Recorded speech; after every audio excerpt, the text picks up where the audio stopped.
This is Guardian Radio, your station for up-to-the-minute news and intelligent, interactive, and engaging conversations. 96.9 FM. The views and opinions of the hosts and guests are their own and do not necessarily reflect the views of the management and staff of Guardian Radio.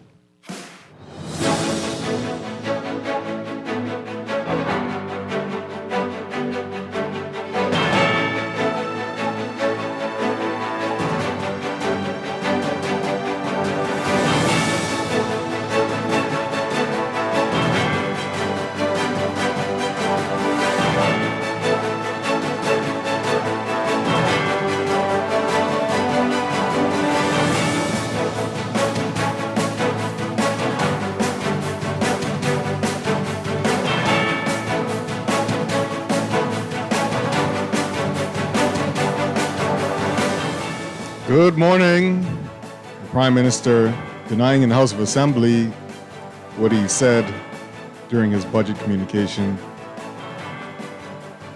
And the Speaker of the House suspends Shannon Don Cartwright after he refuses to apologize.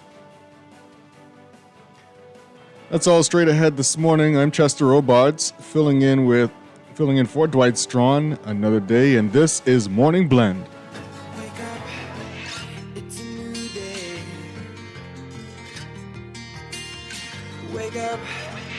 It's a new day. It's the start of a new way. Don't you know that it's the start of the end of the old way. Wake up, it's a new day. Wake up, it's a new day.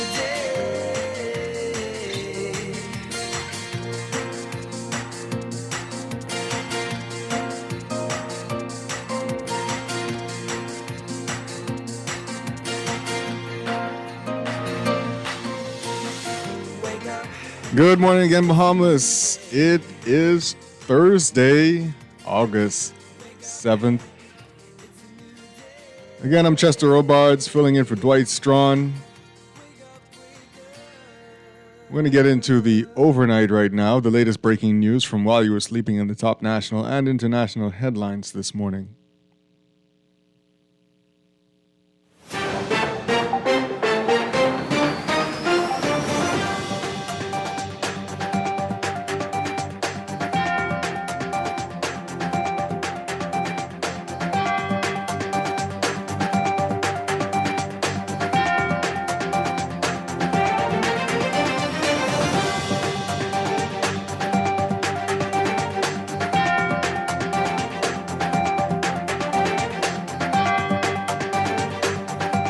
And in the overnight, Prime Minister saying what he in fact said.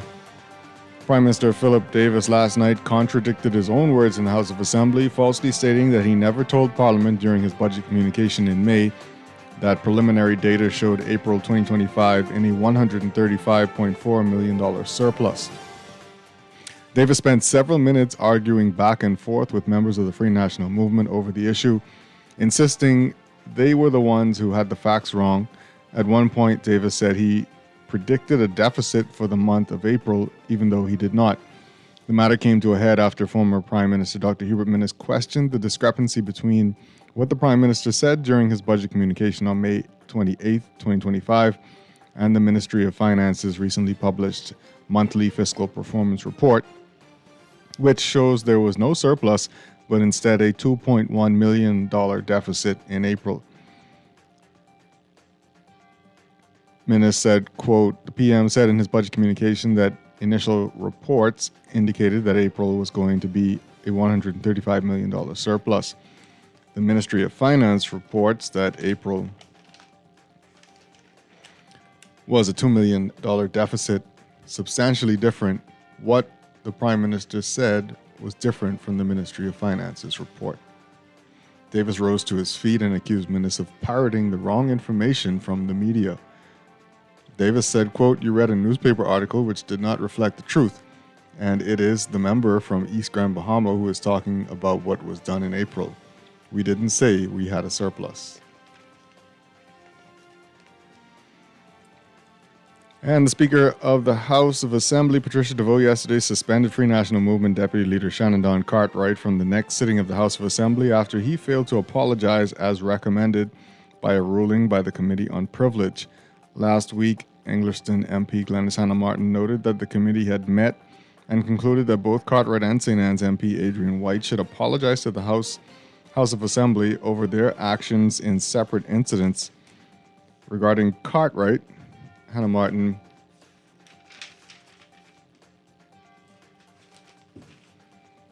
said he accused South and Central Andros MP Leon Lundy of misleading the House of Assembly after a back and forth between the two over water supply rates and charges. She said Cartwright used words that Lundy found objectionable and that he refused to withdraw his statement when asked by Lundy to do so. The matter was referred to the Committee on Privilege, which Hannah Martin said found the words used by the member for St. Barnabas to be unfounded or unsupported and unwarranted in the circumstances. She said, quote, "It is the view of the committee and its recommendation that the member for St. Barnabas take the high road and apologize to this House for accusing the member for South and Central Andros for deliberately misleading the House, as the evidence he used to support his claim failed to do so upon examination." During yesterday's morning sitting of the House of Assembly, DeVoe called on Cartwright to respond to the findings of the committee. However, Cartwright said he had not reviewed the findings despite having had them for a week. DeVoe asked Cartwright to review them during the lunch period and said the matter would be revisited in the afternoon sitting. When Parliament resumed after lunch, the matter arose again. However, Cartwright said he still had not reviewed the findings and said he had not realized that DeVoe wished for him to do so prior to the afternoon sitting.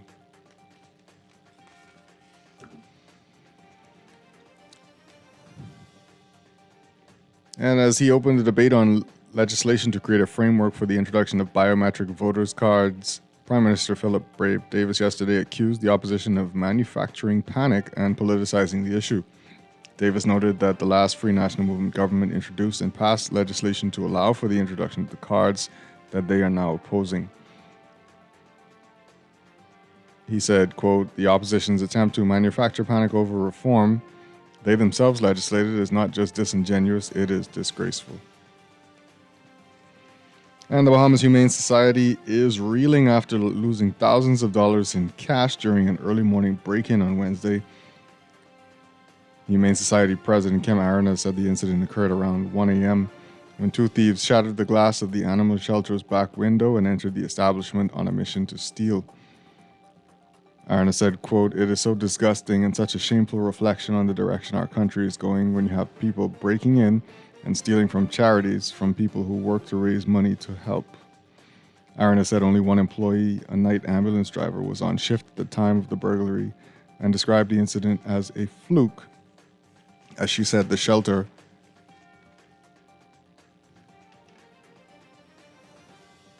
officials were planning to deposit the money sometime this week.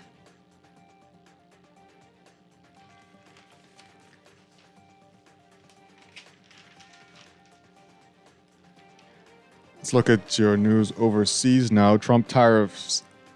U.S. import taxes will hit levels not seen in 100 years. U.S. President Donald Trump's wide-ranging tariffs went into effect at 12:01 a.m. Eastern Time on Thursday, today, as the economic fallout of his months of threatening them is surfacing invisible damage to the economy. The import taxes will reach a level not seen in the U.S. in almost 100 years, with Americans expected to pay an average of 18.3% more for imported products. That's the highest rate since 1934, according to the Budget Lab at Yale, a nonpartisan policy research center. Companies are dealing with the tariffs in various ways. For example, many automakers appear to be swallowing the costs for now, but most economists say the cost will ultimately be borne by U.S. consumers and businesses to some degree.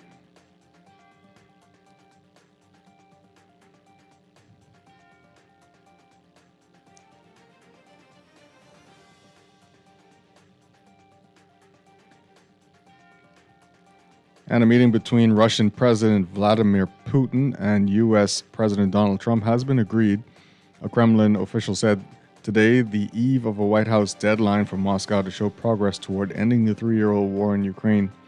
Putin's foreign affairs advisor Yuri Ushakov said a summit could possibly take place next week at a venue that has been decided in principle.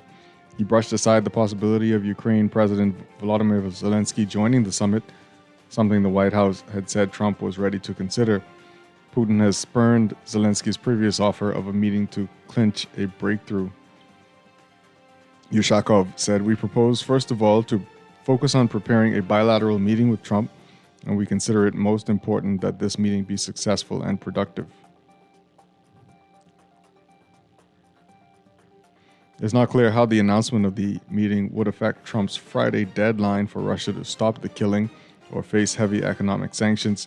The meeting would be the first U.S.-Russia summit since 2021, when former President Joe Biden met Putin in Geneva. It would be a significant milestone toward Trump's effort to end the war, although there's no guarantee it would stop the fighting since Moscow and Kyiv remain far apart on their conditions for peace. Let's turn our attention to sports now.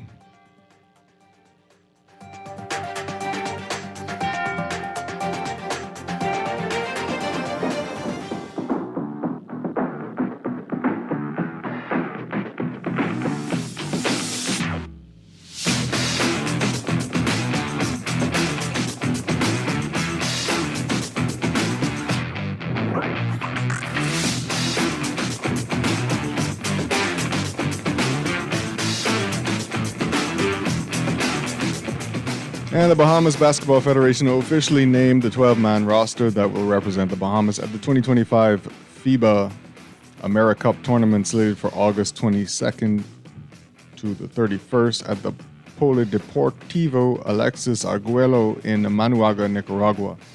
The 12-man team includes Franco Miller Jr., Dominic Bridgewater, Garvin Clark Jr., Rashad Davis, Kentwan Smith, Joshua Dames, Sammy Hunter, Tavario Miller, Isaiah Mobley, Kai Jones, Nathaniel Bastian.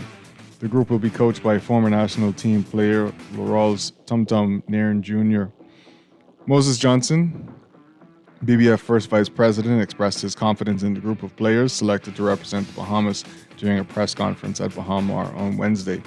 He said, quote, "The team is stacking up very well. We are pleased with the cadre of talent that we have assembled for this window. We are looking forward to an exciting time. This is always an exciting time for senior men's basketball, as we have been making strides year after year, being just 9 points away from the Olympics. We don't want to be saying we are 9 points away. We want to be marching into Los Angeles in 2028. This is just one step toward our goal." One of the bright spots on the roster is Kai Jones, who last played with the Dallas Mavericks of the National Basketball Association. He was previously part of the national team playing during the opening window of the FIBA AmeriCup 2025 qualifiers last year and provided a big spark for the team in the paint. And Bahamian Collegiate big man Frederick King and the Murray State University Racers completed a 3-game sweep at the Bahamar Hoops Summer League, hosted at the Bahamar Resort Convention Center at Bahamar. The Racers ended their Summer League campaign with a dominant 93-55 victory over the University of Calgary Dinos to close out the exhibition series on Wednesday. King, an Andros native, wrapped up his homecoming with a second double-double at the tournament. He scored 14 points and added 14 rebounds and also dished out 3 assists and had 5 blocks in a team-high 27 minutes of action.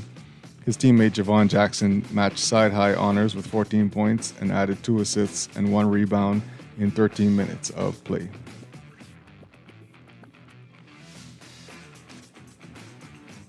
And the Eastwood Judo Club, headed by Sensei Mickey Munnings, attended the U.S. Open Annual Judo Championships at the Greater Fort Lauderdale Broward County Convention Center in Fort Lauderdale at the end of July. Read all about it in today's Nassau Guardian sports section. Overseas, Shohei Ohtani hit a go-ahead 2-run homer for his 1,000th career hit and struck out a season-high 8 over 4 innings Wednesday in the longest mound outing yet this season for the Los Angeles Dodgers two-way superstar. The right-hander made his 8th mound start of the season after not pitching in 2024 while recovering from elbow surgery. He closed his outing against the St. Louis Cardinals by striking out the side in the 4th and walked off wiping his face on a 90-degree day.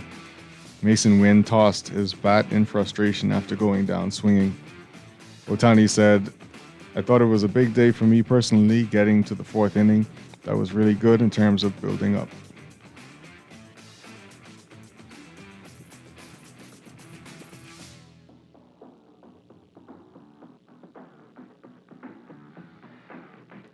And Luis Suarez scored and had 2 assists, and Inter Miami beat the Pumas 3-1 on Wednesday night to advance in the league. He played the match without Lionel Messi, who is sidelined indefinitely with what the team describes as a minor muscle injury in his right leg.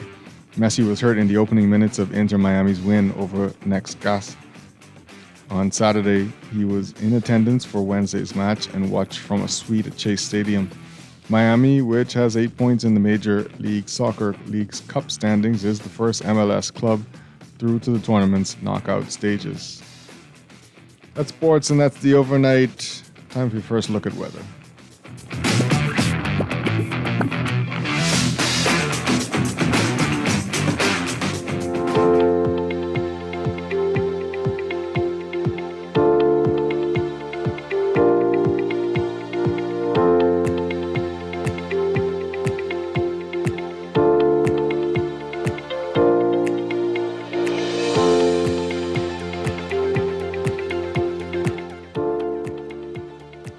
And in your weather for Thursday, August 7th, there is a marginal threat of isolated strong to possibly severe thunderstorms across the area today.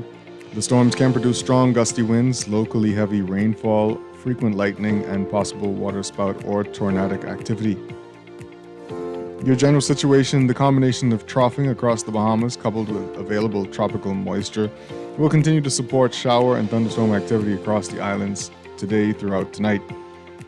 The aforementioned troughing will move west into the eastern Gulf of Mexico with lingering moisture over the area, continuing to support some showers and thunderstorms mainly across the northwest portions of the central Bahamas Friday and into the weekend. High pressure will then build across the archipelago in the wake of the departing trough for the second half of the weekend and into early next week, promoting more summer-like weather conditions. There is the chance of some localized flooding in low-lying and flood-prone areas during heavy and prolonged rainfall, mainly across the northern and northwest Bahamas. For the central and southeast Bahamas, the public is urged to remain hydrated, wear light-colored clothing, sunglasses, and sunscreen, and limit prolonged outdoor exposure to the sun, as UV indices are expected to remain in the very high to extreme range, and heat indices in the upper 90s to the triple digits. For the northern Bahamas, weather partly cloudy to cloudy, a 40 to 60% chance of scattered showers with isolated thunderstorms. Wind southeasterly at 10 to 15 knots, falling light and variable at times. Your temperature ranges your low temperature for today 88 degrees Fahrenheit, your high 90 degrees Fahrenheit. Your low 78 degrees, your high 90 degrees. With the heat index can be up to 98 degrees Fahrenheit. For the northwest Bahamas, weather partly cloudy to cloudy, a 40 to 60% chance of scattered showers with isolated thunderstorms.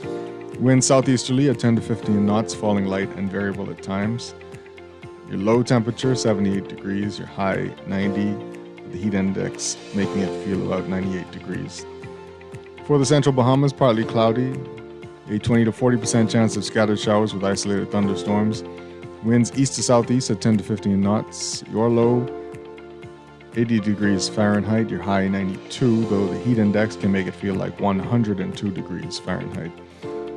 For the southeast Bahamas, a mix of sun and clouds today, becoming fair tonight. A 20% chance of a few isolated showers and thunderstorms or two. Your low today, 81 degrees Fahrenheit, your high 92 degrees, with heat index making it feel like 104 degrees Fahrenheit. We'll have an extended forecast for you later in the show. When we come back, we're discussing some of the day's top stories. That's when Morning Blend continues here on Guardian Radio 96.9, home of fresh news and smart talk all day. Wake up, it's a new day. Wake up, it's a new day. It's the start of a new way. Don't you know that it's the start of the end of the old way. Planning for retirement can be overwhelming, but with CFAL, it doesn't have to be. We offer tailor-made individual, group, and pension solutions that take the guesswork out of retirement planning. Whether it's for you or your company, don't leave your future to chance and let the trusted hands of CFAL's experts guide you toward peace of mind and financial stability. Low upfront costs and affordable monthly payments make it easy for you to build wealth so you can live well. Visit us at cfal.com to start on your path toward financial freedom. CFAL, growing wealth for future generations. Screws and Fasteners World, Balfour Avenue and Palm Beach Street, has those hard-to-find fasteners for you right now. You can find stainless steel regular hex, carriage bolts, galvanized bolts, threaded rods, nails, self-tap screws, sex bolts, knuckles, masonry tools, hand tools, and weed whacker strings. Check out the rope selection and car body fasteners too. Special orders are welcome. It's your #1 fastener store. Screws and Fasteners World, Balfour Avenue and Palm Beach Streets. Call 326-1976. Get ready to catch the thrill and win with Shell. Fuel up with $20 or more and unlock your shot at unforgettable prizes. We're talking regatta trips to Exuma and Harbor Island. Free fuel, grocery vouchers, water park passes, and more. Just snap your receipt and WhatsApp it to us at 242-422-0271. The vibes are high, the prizes are hot, and the summer is yours to win with Shell. Only at participating Shell stations in Nassau. Now through August 22nd. Terms and conditions apply. Wake up, it's a new day. Looking to elevate your gadget game or a tech trouble simply slowing you down? Escape to a world of innovation at Custom Computers, your go-to store for the latest cutting-edge tech. Whether you need to upgrade your life with the best from Apple and Windows or your device needs a little TLC, the Custom Computers Know-How Store is the destination for unbeatable expertise and quality repairs. With 2 convenient locations, there's a Custom Computers near you on Patton Street in Palmdale and Caves Village, or call 396-1100. It's time to upgrade the way you enjoy at-home entertainment. Alive Fiber is here. Enjoy all your favorite channels and streaming apps, all at lightning-fast internet speeds with affordable bundles, and it's only a click away. Visit www.alivefiber.com to sign up now. Stay connected, live your life. It's good to be alive.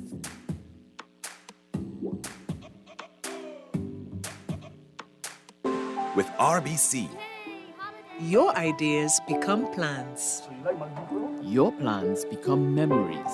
This is retirement. And your dreams become your life. Whether it's planning that family vacation, owning your dream home, or retiring comfortably, your ideas are everything. And RBC is here to help make them happen. With RBC, your ideas happen here. Wake up, it's a new day. Wake up, it's a new day. It's the start of a new way. Don't you know that it's the start of the end of the old way. Wake up, it's a new day. Wake up, it's a new day.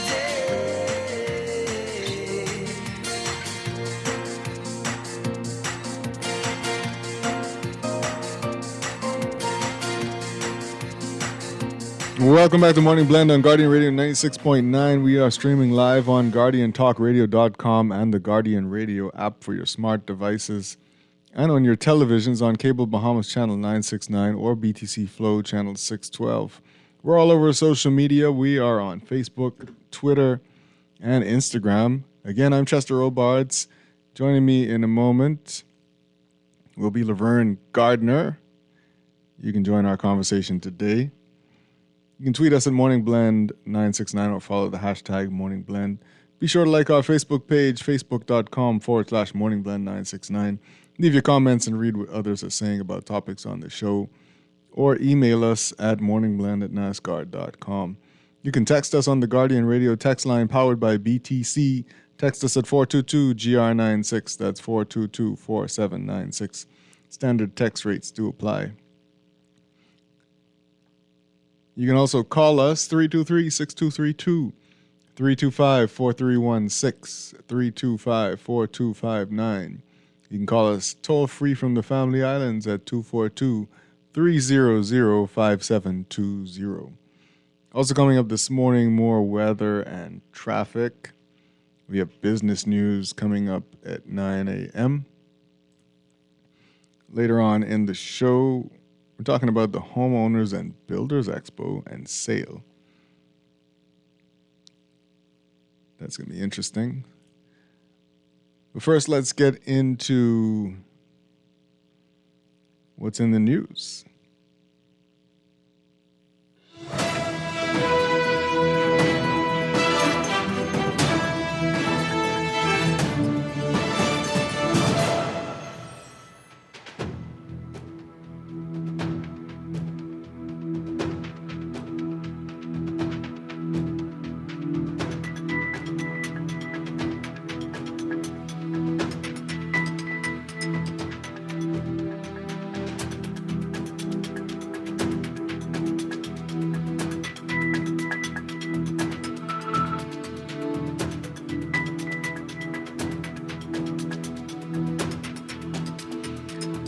And in the news, as you heard in the overnight, we have another case of someone saying that they didn't say something that they did say on the record.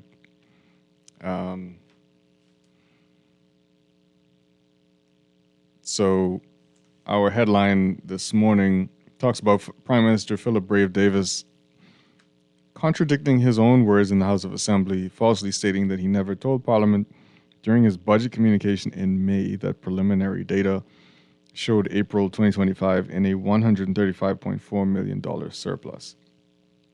Says Davis spent several minutes arguing back and forth with members of the Free National Movement over the issue, insisting they were the ones who had the facts wrong. At one point, Davis said he predicted a deficit for the month of April, even though he didn't. So we have that audio. It's probably easier for you to judge for yourself if you hear it for yourself. So let's play that. I understand the subject matter upon you, right? And do your own thorough research. You see, he said, I predicted a surplus. All right? Or I projected a surplus in April. I never projected a surplus in April. And in fact, the concept of the deficit in April was raised by the member for East Grand Bahama. Yes. That he continues to repeat. And what we said was that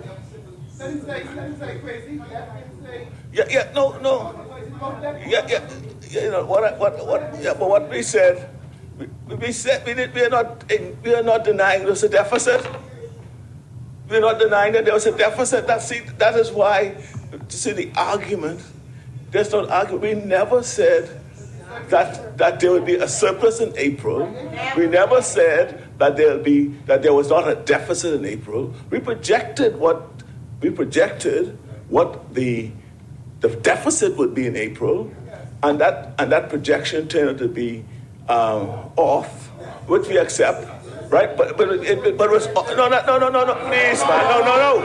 That's not what. No, fine. Surplus. No. So let's please. If that's all you get up and say that again, please. I just want you. That's all you said. That's all I need. Just say. Put that on record, Mr. Chair. That's all. We quoted what you said in your budget communication. We quoted that. So there was no misunderstanding as to what we said. You said we quoted that in the release. If you had read the release that I articulated, I quoted what you said in the budget communication, and it was a projection of what April would have been, and it was off. When you had your Ministry of Finance report, your Ministry of Finance report said something different from what you projected. That's simple. That's all we said. You said something in your budget communication. We quoted it, and then your Ministry of Finance report said something different. That's all we said, and we ask you to explain the difference. That's all. Recognize the honorable member from Cat Island, Rampians and Solomon. See, Mr. Chairman, and you see, all during the course of the year, right? A person who sat in the Ministry of Finance who would appreciate that the finances of the government is up and down, right? Some months you'll have deficit, and so they will use every time there's a month of deficit, major deficit, forgetting that the year still has to be finished. When I projected that the April during my budget communication, I projected that there would be a deficit in April. Never.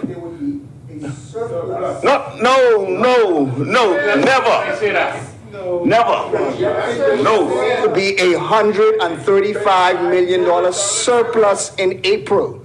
That's what you said in your budget communication. The Ministry of Finance report said it was a $2 million deficit. 2.1 million.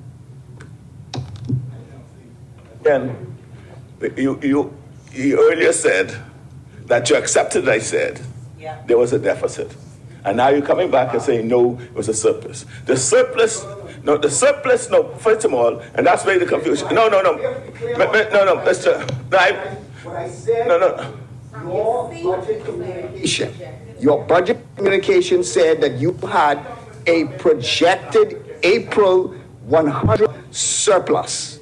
That's what you said in your budget communication. But in the Ministry of Finance's actual April's report, it had a $2 million deficit. It is a difference of $137 million. That was what prompted us to ask the question. The chair recognized the member of Cat Island, Rampians and Salvador.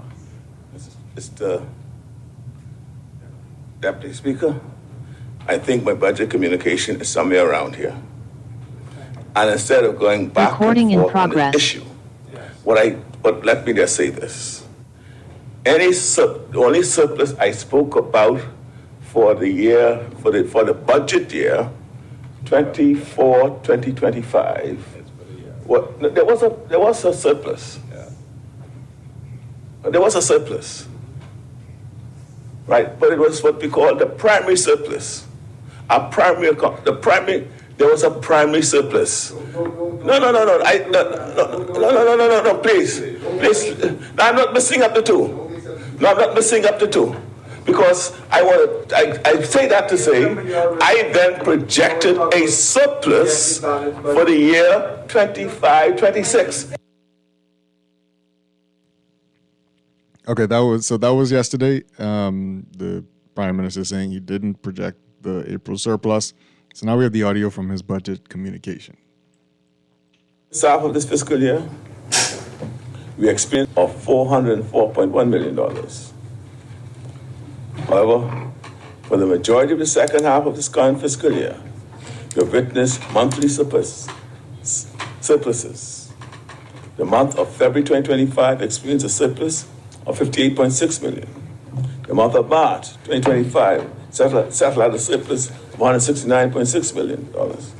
And as I mentioned earlier in this communication, the first fiscal performance for April 25, which is near 357 in revenues, but we suggest that the strong revenue performance, our preliminary data shows April at a surplus position of $135.4 million. So again, honestly,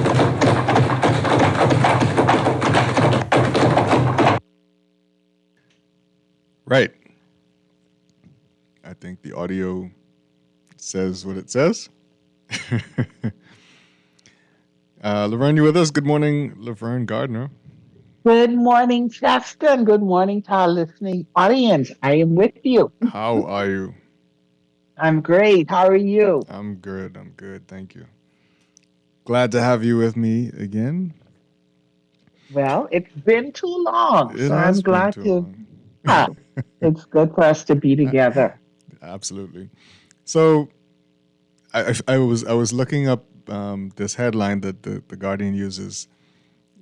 Somebody saying, in fact, denying what he saying, in fact, what he said, and that's like the Guardian's go-to headline for when somebody says that they didn't say something that they said. And over the last 2 years, over the last 3 years, we've used it 3 times from what they're saying, 3 or 4 times. People denying saying what they said in public. Right. Very interesting stuff right there. Yeah, but something is a matter of public record, and so if you're able to pull it up and provide proof that this is indeed what you said. But my issue is some of these people just go all the way out, just trying to deny that they said what they said. And maybe in some cases they don't remember. But if somebody is adamant that you said what you said, then maybe go and see if maybe in fact you said. I say that? They're insistent. They are. That I said this thing that I don't think that I said. Is there a way I can find out? Yeah. Was I recorded that day? Can someone? They would have, at the very least, they would have saved about 7 minutes in the House of Assembly yesterday. But it is what it is. I mean, the surplus he spoke about in April turned out to be a deficit. Yes. That's undeniable. And that's what it is. Heard it. We all heard it. I heard it. Or when the news article first came out about the deficit, before I even started reading, I was like, but wasn't it supposed to be a surplus? Because I remembered that the Prime Minister had said, all things considered, we're going to have a surplus. Yeah. But hey, it was a projection. No matter how off it was. Absolutely. It was a projection. No matter how off it was a projection, right? So then, what are we basing our projections on? That was the brightest projector ever in the history of projectors. Right. So then that, it was a projection. It wasn't set in stone. Absolutely. What are we using? What numbers are we using then? Yeah. What data are we using to make our projections that we could be so completely off? That's the rough part. What happened? Mm-hmm. Because this wasn't just a matter of, I projected X amount, but it's only this amount. This was, I projected a surplus, that's deficit. Yeah. So what methods are we using to make these projections? Yeah. Or did something happen that just totally threw the numbers off? Unexpected, came out of left field and threw the numbers off. I feel like after it came out, they were saying, "Oh, this is normal. Sometimes this happens." But $137 million swing seems a bit weird. Yeah. Right. And I think that was the other thing, the amount. Yeah. Because like I said, you could make a projection. In making the projection, you may be off. The reality may have you off a bit, but too. Yeah. Yeah. I don't know. But like I said yesterday, I have conversations from time to time with people in the financial sector. Yeah. Brilliant people who often question the government's numbers and things that they state as fact about the economic realities of the country. And honestly, some of them never want to go on the record as correcting some of those things, understandably so. But some of them do. And I mean, it never comes to anything. There's never like a correction by the government if this Right. if this professional in the financial field says no. I think your GDP numbers seem a little bit off. I think your projections seem skewed. You know, there's rarely that correction or something. And I think that's what I have a problem with most around here. And it just, I don't know if it's an intrinsic human thing and they just carry it into their politics. Mm-hmm. But nobody, takes the humble road and says, I was wrong. You really hear that? What? Wrong. You misunderstood. I wasn't talking about I'm that. not wrong. Right. I'm not wrong. You misunderstood. Yeah. Right? So, and it's true. We see it. And sometimes when I'm having conversations, part of it is, do they think we don't remember that this was said? Yeah. This was absolutely said. I remember this. Sometimes I have to, what is it, phone a friend? Didn't this happen? Was I wrong? Yeah. Maybe I misunderstood. Yeah. But again, it's I don't know if it's one of those things where politicians in their minds haven't caught up to the fact that everything you say nowadays is online somewhere in some form or fashion. People keep it for their records just in case. Yeah. This and even if they don't keep it, they will do research. Yeah. So they will find it. Yeah. This isn't the politics of yore when you could tell people, oh, I didn't say that. And there was no way for them to quickly find out whether or not you said it. Right. People are not. So then what does that then, Chester, say they see us then? Well, right? I mean, I hate to think that that's... And I mean that in this way, that you can say something, and this just goes for everybody, any political figure. Yeah.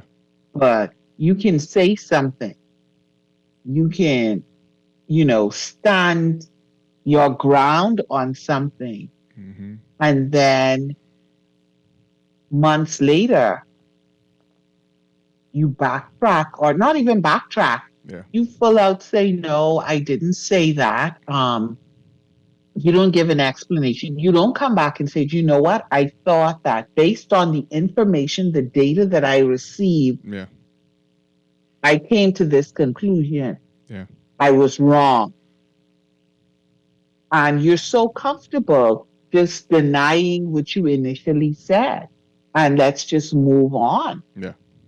Because you feel like nobody is going to call you out. Or you feel like the people who support you and just bypass that. I don't know. Yeah. Like the young people say nowadays, you when you make a claim, you gotta stand on business. Right? But I guess so. But I say that to say it's the season when a lot of promises are going to be made, when a lot of history revising might happen. Yeah. And people, we already see this AI thing, with deep fakes happening. It's going to be a time where you have to discern what is true or not. And absolutely. And do your research. Yeah. And this is why you should also stick to,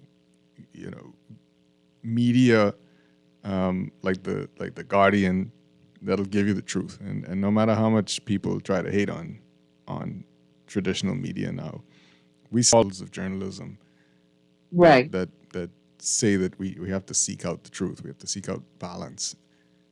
For sure. People can say anything online nowadays. Yeah. But maybe they can put anything out there. And you know what, Justice, sometimes, honestly, it's terrible, but sometimes I think that people want to believe whatever is out there. If that aligns with what they want to hear. Absolutely. You know, because I've seen where things have been put out and people have come back and say, well, no, this is, hey, the thing that you're talking about, that's me. And here is exactly what happened. Yeah. And they give you proof that this, you know, and you'll have people who will be like, well, anyway, that's what I heard. Well, anyway, Right. that is possible. Right. You know, Yeah. they kind of like brush it off. Yeah. And I'm saying, but this person is giving you black and white Right. proof, but you are still doubling down on this thing that they disprove. We need to agree to disagree. Foolishness. You know? It's like we need work. So, but especially like you said, as we move into this time of campaigning and people coming, you know, you have these hopeful aspirants, you have people who want to maintain the positions that they have. You really need to be able to fact check. Yeah. And don't just take everything at face value, because there may be, you know, some people have their hopes, and so there may be a temptation for them to say exactly what you want to hear. Yeah.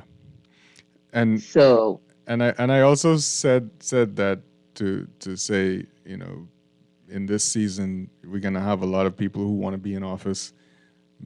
Just taking interviews off the cuff and saying things, making some promises, right? It might not be in writing, but people are going to remember that you said you would do so and so, such and such. So just to remind those people who are going to be on a ballot next year to mind what you say. Yeah. Because it could come back. And we're gonna ask you, where's this thing that you said you would do? And the bad habits is for politicians to either ignore it, or I hate to say they didn't say it, or to kind of just brush it off. Like, oh yeah, we'll get to it, and then you just never get to it. So we have some text messages coming in. I feel like they all say the same thing. Okay. This first one says, Mr. Davis, it's time to go. You're past retirement age. Go enjoy your life and please go. It's time to vote y'all out. Okay. Okay. The PM had to eat his nothing burger of surplus with cheese. Okay. Morning, PM, you misspoke. Just say you misspoke and move. You can't defend and win this one. Got to blame your speechwriter and advisor. I don't know who you blame for that one. Good morning, GT. Good morning, Laverne. It's not denying, it's all out lying. Shame and the carnival continues. Okay. Well, it's denying. I don't want to admit a mistake. This was a never heard before in history $135 million surplus. You mean to tell me they didn't double, triple, and quadruple check to make sure this extraordinary earth-shattering number was correct? This is something else, and the extremely strange force of the non-admission of error says to me something else is going on.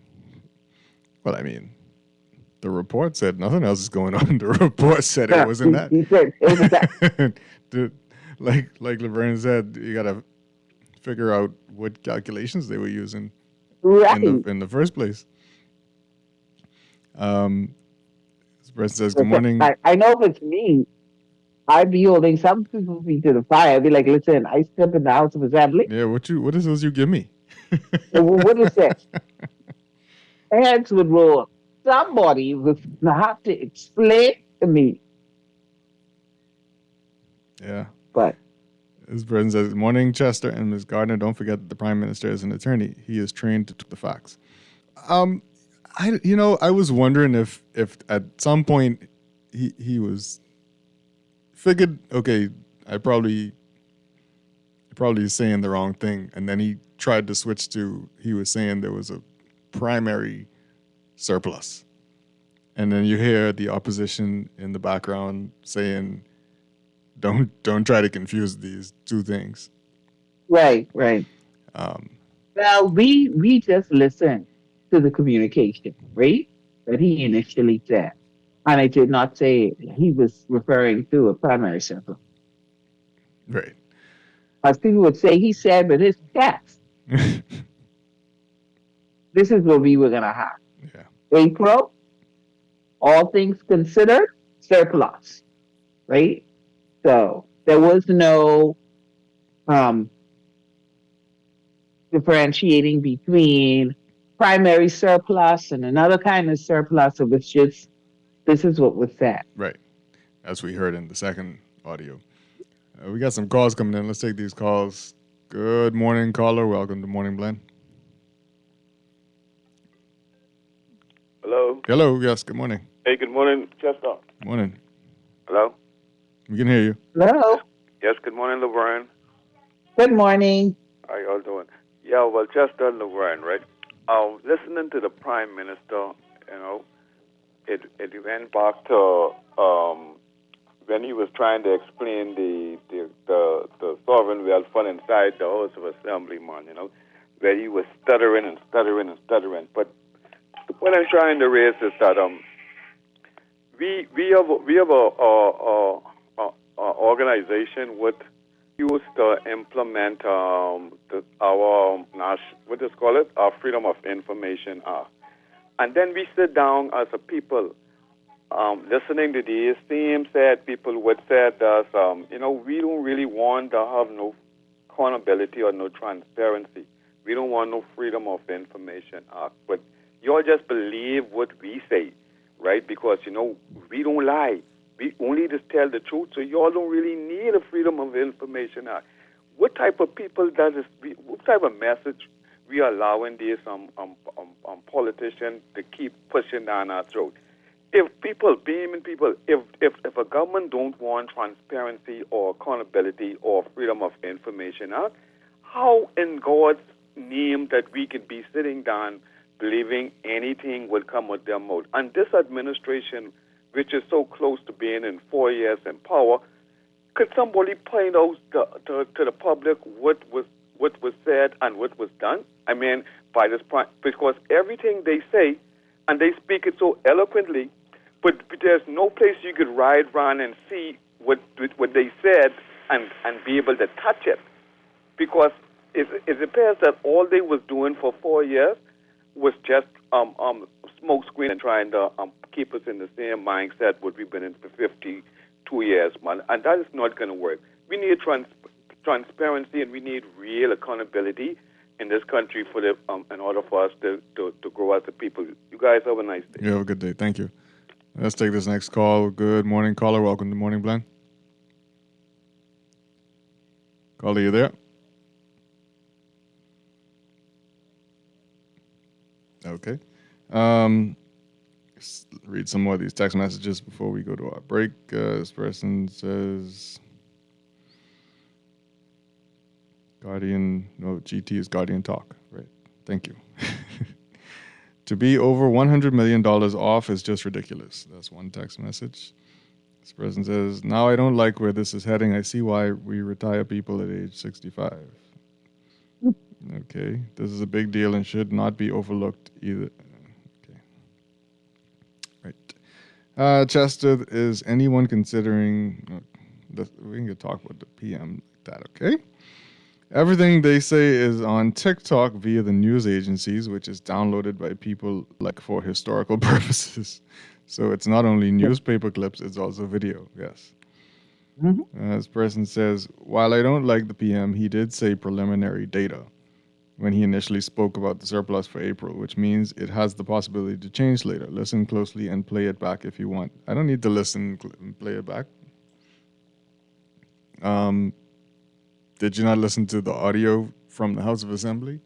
Sure, he said preliminary, but he also said he didn't say that there was a surplus at all, that he said there was a deficit during his budget communication. That's where... He's denying that he said it. That's the issue. Right, you're missing the point. He's denying that, hey, I didn't say that. What you heard me say, what you have recorded that I didn't say. So we misheard. Yep. So this text message, but this isn't just calculations. Latre Ramming said the difference was due to normal late postings. They put normal in quotes. This is a team of financial experts who are used to late numbers coming in every year. Nobody mentioned, quote, this, what we have now, but these normal late numbers aren't in. I don't believe it. Well, the first caller talked about freedom of information. I think that's his go-to thing. We don't need we don't need freedom of information in this sense, because the PM said one thing and then his office released something different. So they released their own their own correction. Right? And we see that, I don't want to say frequently, but we've seen that on more than one occasion, that the Prime Minister said something in them. You know, there's a cleaning up of it after the fact. Yeah. I don't know how you can really clean this up, but no. You know, like I say, unfortunately, often in our politics, you don't see people coming back and correcting themselves. Right. You know, and it's sad because it sends a terrible message, I think, to the young people. And we always talk about this, you know, just the behavior in the House of Assembly sometimes, you know, just setting a bad example for the future of this country. And speaking of the future, we probably won't get to much of it, but, you know, thieves breaking into the Humane Society and stealing, you know, the charities' money. You know, it's rough around here. Unconscionable. Yeah. We got some more calls coming in. Let's try to take those before we got to go to the break. Good morning, caller. Welcome to Morning Blend. Yes, good morning, Chester, and good morning to Laverne. I hope you're doing well. Good morning. Good morning. Thursday. I want to come to the defense of the PM on this one. Okay, I don't want nobody to come after me. All right, I'm not a PLP apologist or whatever, but I don't know. I think we need like I was telling Mr. Langfast, we need a minister of finance who has some accounting knowledge. But in defense of the PM, right, and Chester and Laverne, can you have a surplus and still have a deficit? Can you have a surplus and still have a deficit? Yes. On the same book? Yes, in the same month. Because, you know, what the Prime Minister was doing, right? Because if you notice in his presentation, he had chronicled the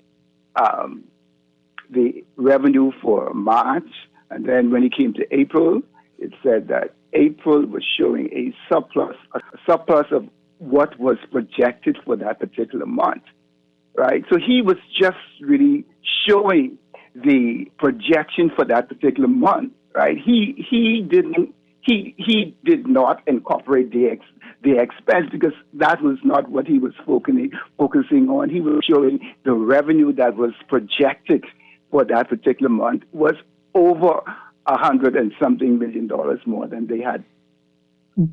Yeah, but that's fine. But we don't deny he said that. If you are saying, but what I want to say is, you just said that he was only focusing on the revenue, right? Then if you were only focusing on the revenue, then you cannot project a surplus if and I'm going by your reasoning. If your focus is only the revenue, because in order to say the word surplus, that means that you considered your revenue, but you also considered your expenses. Not necessarily, right? Okay, let's say you have expenses of you have a revenue which is of $4,000. That's what you make in a particular month, right? But your your expenses is $5,000, but you made an extra, you got an extra $800, but so you were still short $200, right? So what the Prime Minister was saying, right, is that for that particular month, our expectation is $125 over what we expected. That is all he was chronicling, you know. But that's fine. Our gripe is not whether or not. Our gripe is him saying that he never said it at all. Okay. But I think because I am saying he was just focusing on the budget. This is our revenue for March, April, May, June. This is what we projected, but we were over $125 million. Okay, it's in accounting. You go month by month by month in terms of what your revenue was for each month. But he wasn't focusing on the X because he was reporting on the income for that particular month, right? So that was his focus. If the accounting, that is what he was, in accounting. Just as you know, your revenue for a particular quarter was this amount, and for the next quarter it was up over that particular amount in terms of your revenue. Now you're well for those particular periods for whatever reason, but he was reporting on revenues, the projections, and the revenue for that particular period. Let me ask you. That is all I am. That's all I am saying. Right? Let me ask you: is if your accountant for your business came and tell you you're all living high off the hog, $100 million, and then the next time your accountant come to you, you owe a couple million. What you could do? No, I don't understand what you're saying. That my accountant comes and tells me that what? That you about to live high off the hog, off of a lot of money, a surplus of money, and then the next month come and tell you, oh no, I was wrong. We owe $2 million, $5 million, $6 million. No, but listen, I mean, my accountant, this is what you made for that particular month, and okay, this is what you owe. But at the end of that, that's why you have a balance sheet, you have a trial and loss. So at the end of the quarter, everything will, because you could be high one month and low the next month in terms of your income. Right, and they said after the fact, oh, this is normal. So everybody's saying, what was the point of making the announcement of a surplus if it's normal that it might not be that? Is the surplus isn't in terms of the overall surplus in terms of expense and income. The surplus was only telling you in terms of revenues. In terms of revenues, we predicted 50 million, okay, but we got 100 million in April, okay? Just like how the PLT, when they implemented VAT, they say we estimate $100 million, but we got $200 or $300 million over what they estimated for. Now, what they do with the other 100 and something million, we still don't know where the VAT money going. But that Sorry. is what... I'm going to interject here because I know if we are saying that I project what I'm going to collect is going to be 100 million, you can say that. You can say I project for the month of April based on whatever data you're basing it on, based on previous months, based on what we're expecting. You can say that I project a revenue. We will collect a revenue of $50 million. You can absolutely say that, and that's fine.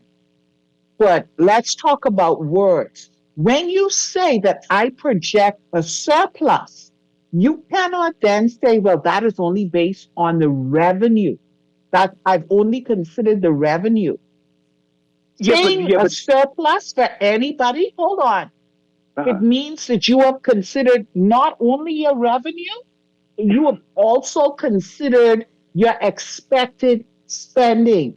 That's how you arrive at either a surplus or a deficit. So for you to say that he was just focusing on the revenue. I'm saying that is done at the end of the counting period. He was saying, okay, just like you said, I projected $50 million, but I got $100 million. That has nothing to do with my expenses. It has nothing to do with and that is why I'm saying you can say that you project an increase by 10%, by 15%, by 30% in revenue. You can absolutely say that based on the information that you have, right? That's fine. But I'm saying when you use the word surplus, when you said that I expect a surplus, you have to also consider your spending. That's how you know if you're going to have a surplus. So for you to say to me that the minute that the Prime Minister only considered revenue. All right. Yeah, we gotta move forward there. Okay, yeah, let's move forward. We could spend all day trying to counting this stuff to pieces.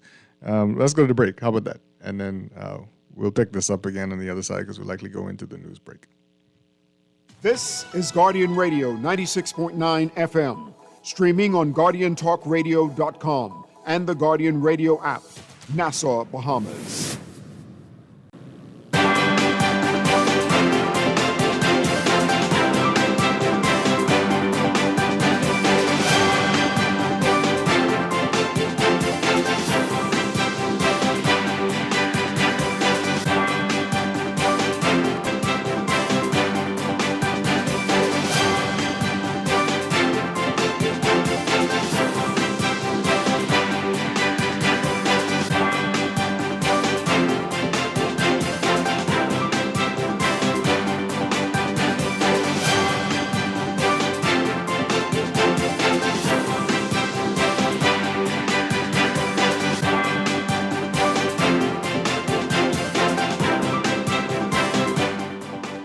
Good morning. It's time for your traffic alert brought to you by RBC. With RBC, reaching your goals happens here. Looking at the traffic now.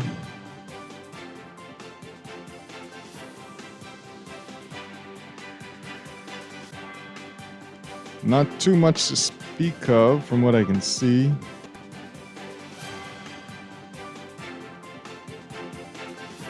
Some traffic building on Samalabad Highway. Not as bad as most days, but it seems like the traffic police might be there directing. It seems to be flowing both from Samalabad the highway side and Tonic Williams Darling Highway. So expect short delays there at the moment.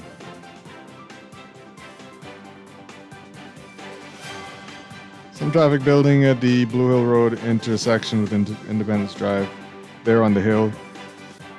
Some traffic backed up the hill.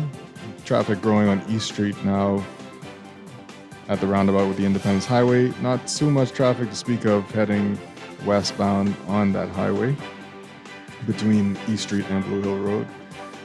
So your hotspot is Samalabad Highway if you're on the street. We'll take another look at traffic again in the 8 o'clock hour. That's your traffic. Brought to you by NUA Insurance Agents and Brokers.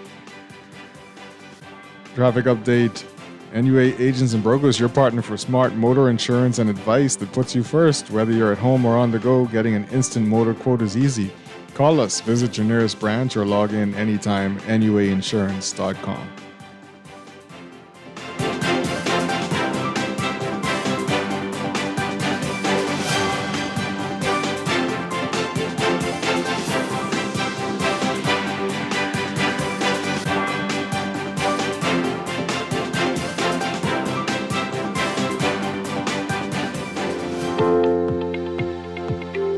And time for your second look at weather brought to you by Star General.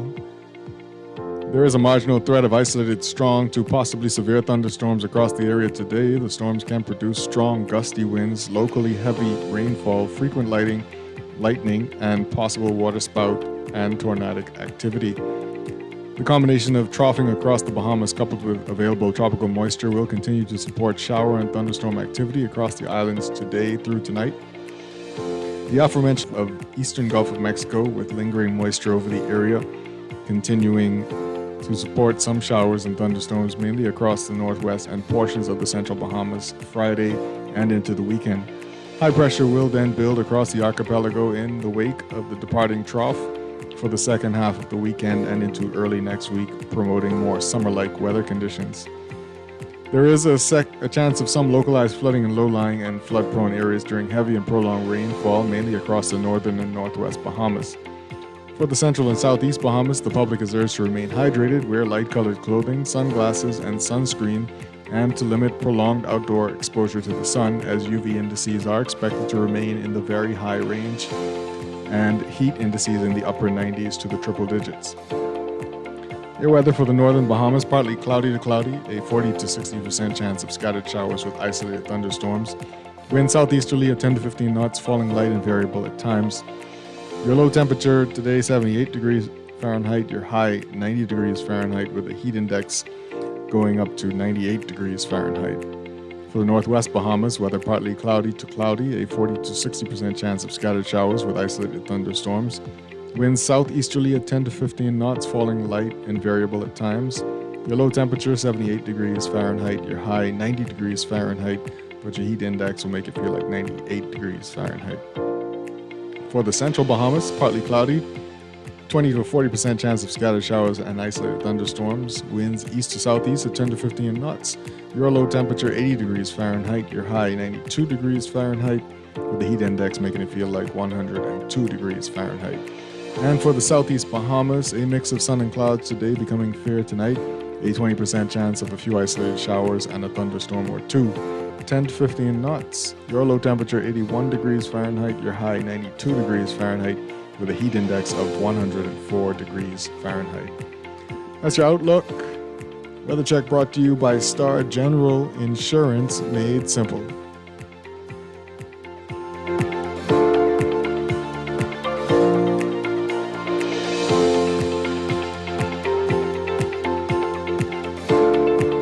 As a healthcare professional, you dedicate your life to caring for others. But even with the best care, legal challenges can arise. Protect your practice and your peace of mind with medical malpractice insurance from Star General. At Star General, we've partnered with Lloyd's of London to bring you comprehensive professional liability insurance designed specifically for those consulting or practicing privately. Visit our website today so you can focus on what you do best, caring for your patients, while we take care of the rest. Star General Insurance. Maybe it's time to explore your options. There's no harm in reviewing your mortgage arrangement and considering a better deal. CIBC Caribbean can help you narrow your search and decide. Switch your mortgage to CIBC Caribbean and enjoy a special interest rate and help towards your switching cost. Visit CIBCFCIB.com/inspired home for more information. Conditions apply.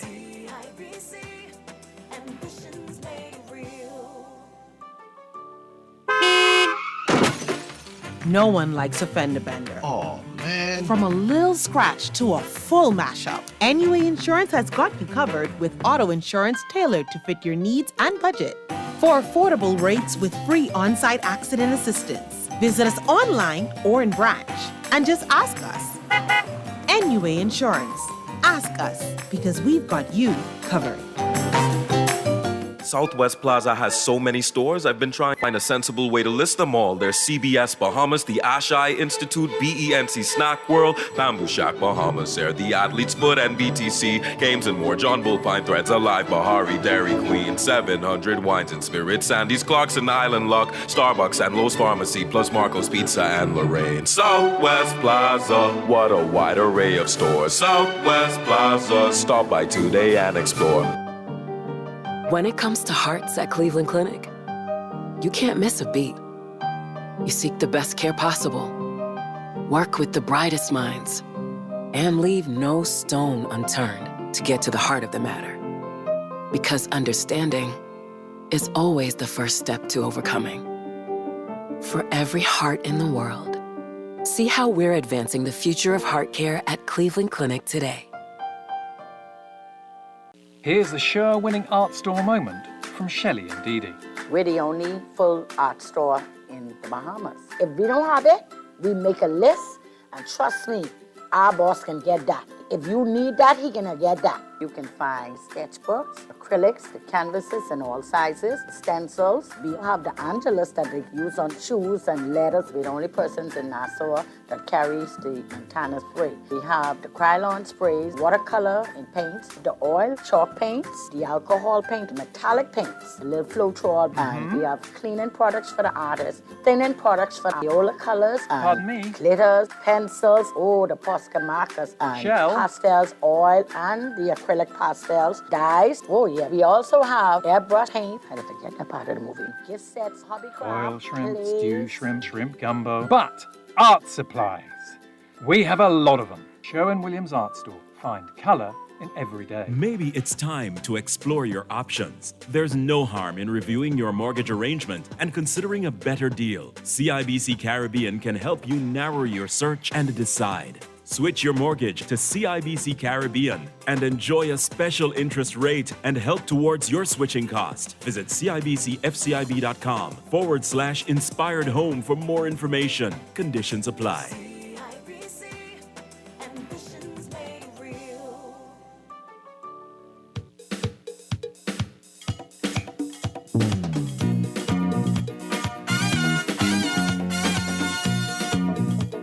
Tired of banks forcing you to use technology to bank the way they want you to? Your convenience is important. So no matter what your banking needs, Commonwealth Bank's friendly staff are always available in branch for that personal one-on-one service. But when you choose technology, our online and mobile banking app offers you state-of-the-art functionality. The choice is yours. Commonwealth Bank. Bank the way you want.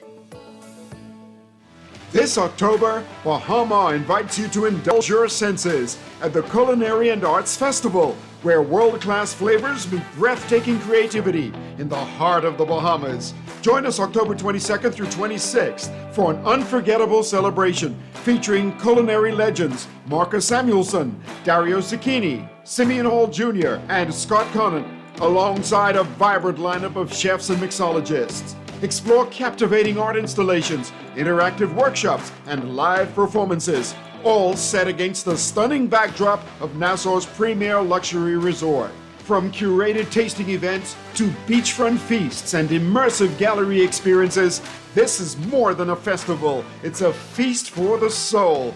Tickets and packages are going fast. Visit Bahamar.com to reserve your spot at the Culinary and Arts Festival at Bahamar, where taste and talent take center stage.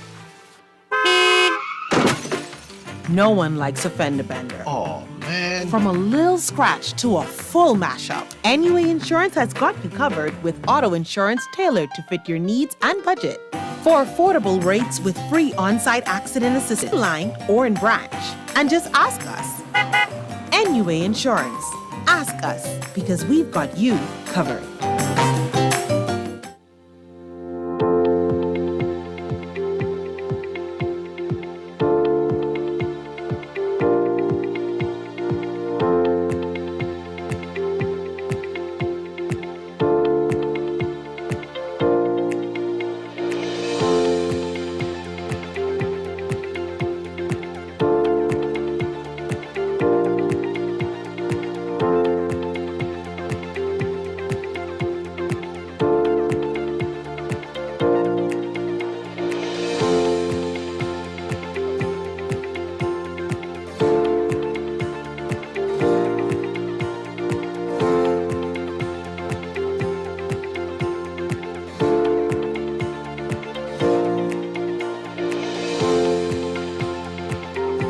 And now at 8:28, it's time for your final look at today's weather, brought to you by Sherwin-Williams.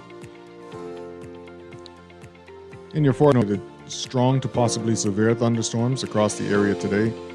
The storms can produce strong gusty winds, locally heavy rainfall, frequent lightning, and possible waterspout and or tornadic activity.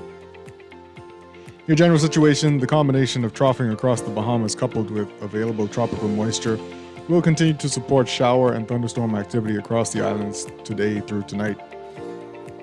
The aforementioned troughing will move west into the eastern Gulf of Mexico with lingering moisture over the area, continuing to support some showers and thunderstorms, mainly across the northwest and portions of the central Bahamas, Friday and into the weekend.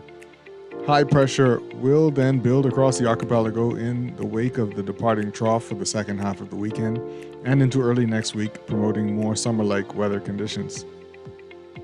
There is a chance of some localized flooding in low-lying and flood-prone areas during heavy and prolonged rainfall, mainly across the northern and northwest Bahamas. For the central and southeast Bahamas, the public is urged to remain hydrated, wear light-colored clothing and sunscreen, and to limit prolonged outdoor exposure to the sun, as UV indices are expected to remain in the very high to extreme range, and heat indices in the upper 90s to the triple digits. For the northern Bahamas, weather partly cloudy to cloudy, a 40 to 60% chance of scattered showers with isolated thunderstorms, winds southeasterly at 10 to 15 knots, falling light and variable at times. Your low temperature 78 degrees Fahrenheit, your high today 90 degrees Fahrenheit, though the heat index will make it feel like 98 degrees Fahrenheit. For the northwest Bahamas, weather partly cloudy to cloudy, a 40 to 60% chance of scattered showers with isolated thunderstorms. Wind southeasterly at 10 to 15 knots, falling light and variable at times. Your low 78 degrees Fahrenheit, your high temperature 90 degrees Fahrenheit. Heat index making it feel like 98. For the central Bahamas, weather partly cloudy, a 20 to 40% chance of scattered showers with isolated thunderstorms. Winds east to southeast at 10 to 15 knots. Your low 80 degrees Fahrenheit, your high 92 degrees Fahrenheit, with a heat index of 102 degrees Fahrenheit. For the southeast Bahamas, a mix of sun and clouds today, becoming fair tonight. A 20% chance of a few isolated showers and a thunderstorm or two. Winds easterly at 10 to 15 knots. Your low 81 degrees Fahrenheit, your high 92 degrees Fahrenheit, with a heat index of 104 degrees Fahrenheit. Your tropical weather outlook. Off the southeastern United States, a weak area of low pressure located a few hundred miles off the coast of the southeastern United States is producing minimal shower and thunderstorm activity. Some slow tropical or subtropical development is possible over the weekend and early next week. Formation chance through 7 days is a low 30. For the central tropical Atlantic, a tropical wave over the eastern tropical Atlantic is producing a large area of disorganized showers and thunderstorms. Environmental conditions are forecast to be generally conducive for gradual development, and a tropical depression could form over the weekend while the system moves west-northwestward to northwestward across the central tropical and subtropical Atlantic. Formation chance through 7 days is a medium 60%.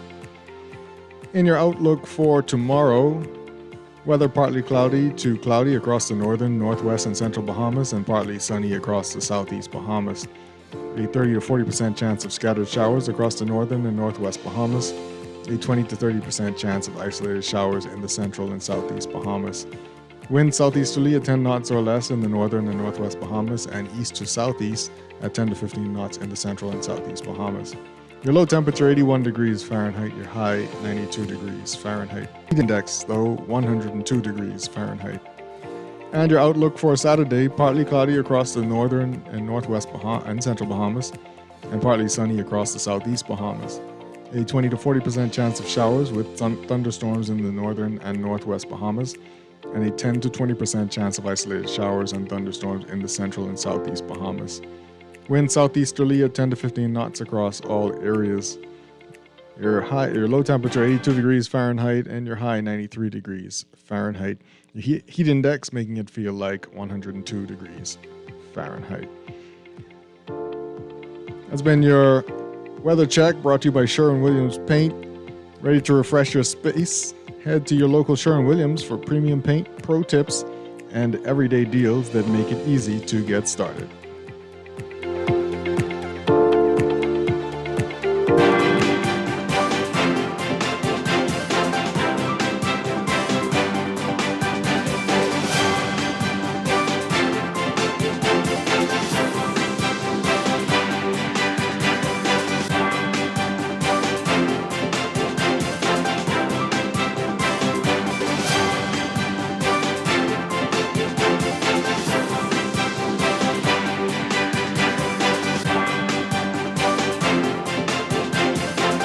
Time again for a look at traffic, brought to you by RBC. With RBC, reaching your goals happens here.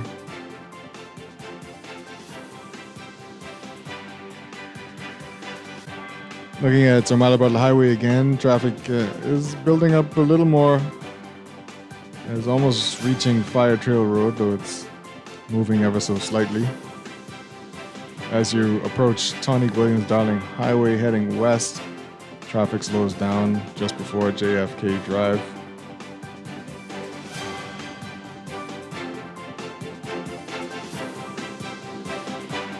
Some more traffic building up on Blue Hill Road now as you reach the roundabout, headed north. That's gotten a little thicker since our last traffic report. The traffic on East Street as you approach the Independence Drive, heading northbound. That's backing up to Soldier Road, but still not too bad. A good 3 more weeks before we see traffic getting out of control again as schools open back up. Those are your hot spots for this morning. Weather brought to you by NUA Insurance and Brokers. This traffic update brought to you by NUA Insurance and Brokers. Whether you prefer a face-to-face chat or handling things online, we got you covered. Visit nuainsurance.com for an instant motor quote or stop by your nearest branch today.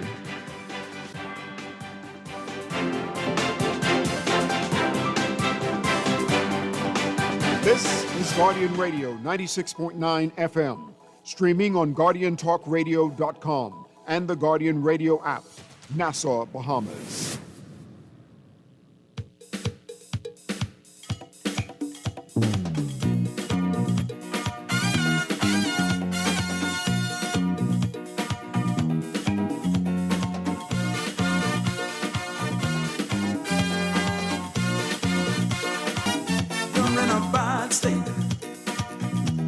When you ain't got no money, no, you're in a bad state.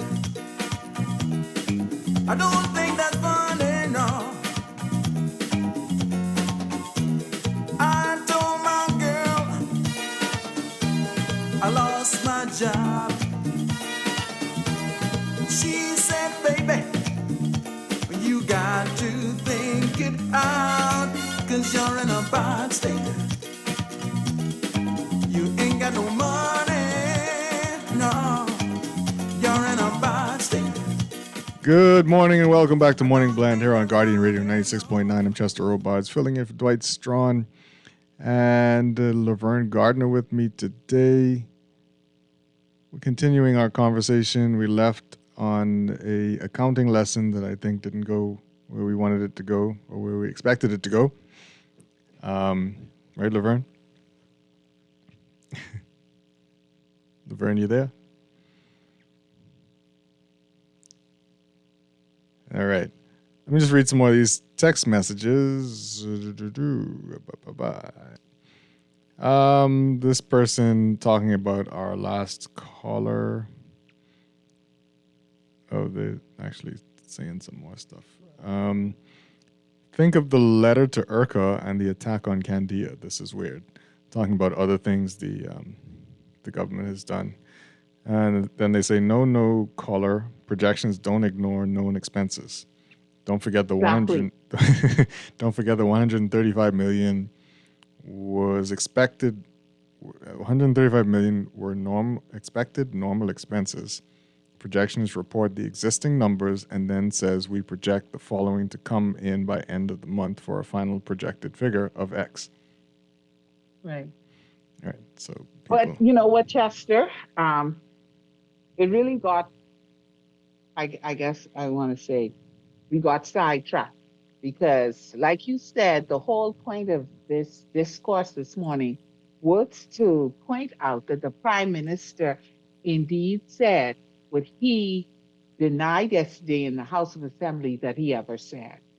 And that was the point. Right. Exactly. He actually said it. We were able to play it. This is what you said.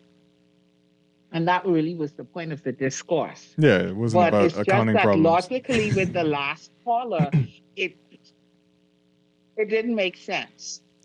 And so I had to interject and say, listen, this doesn't make sense. Yeah, it wasn't What, about what you're accounting trying issues. to say. Yeah. But the point really was that he did say, you, Mr. Prime Minister, you absolutely said that April surplus. You used those words. You said that. We have you saying it. And to the greater point is that making, why won't politicians or people in general, when you make such assertions, when you make these statements or whatever it is, just come back and say, I was wrong. Yeah. Or, you know, we know he's given the data. I don't think he's the one crunching the numbers. So you can say you misunderstood. What was presented to you, you weren't aware that it was not in part, it was not the entire thing. And so that is what you went on. You apologize. But Ray Ramming, if you're listening, maybe you want to come back and fix it. Because he indeed did say it. So that's all we're saying. That's it. I'm being told that there are some power issues in Eleuthera. Okay. South Eleuthera, specifically Rock Sound, electricity was off from 3 p.m. to 10:30 p.m. I guess yesterday. So oh my God. 7.5 hours there. Greencastle was off from 9 a.m. to 10:30 p.m. Yikes. And then they say when electricity is off, most people don't have water because right? their pumps need power. Right. So they said they haven't gotten any explanation from BPL on that. So, Yeah, that's BPL, if you're listening, Yeah. Apologize. could we get an explanation, please? I got to give a shout out to BPL though. We had some electricity problems in my area. They were on it.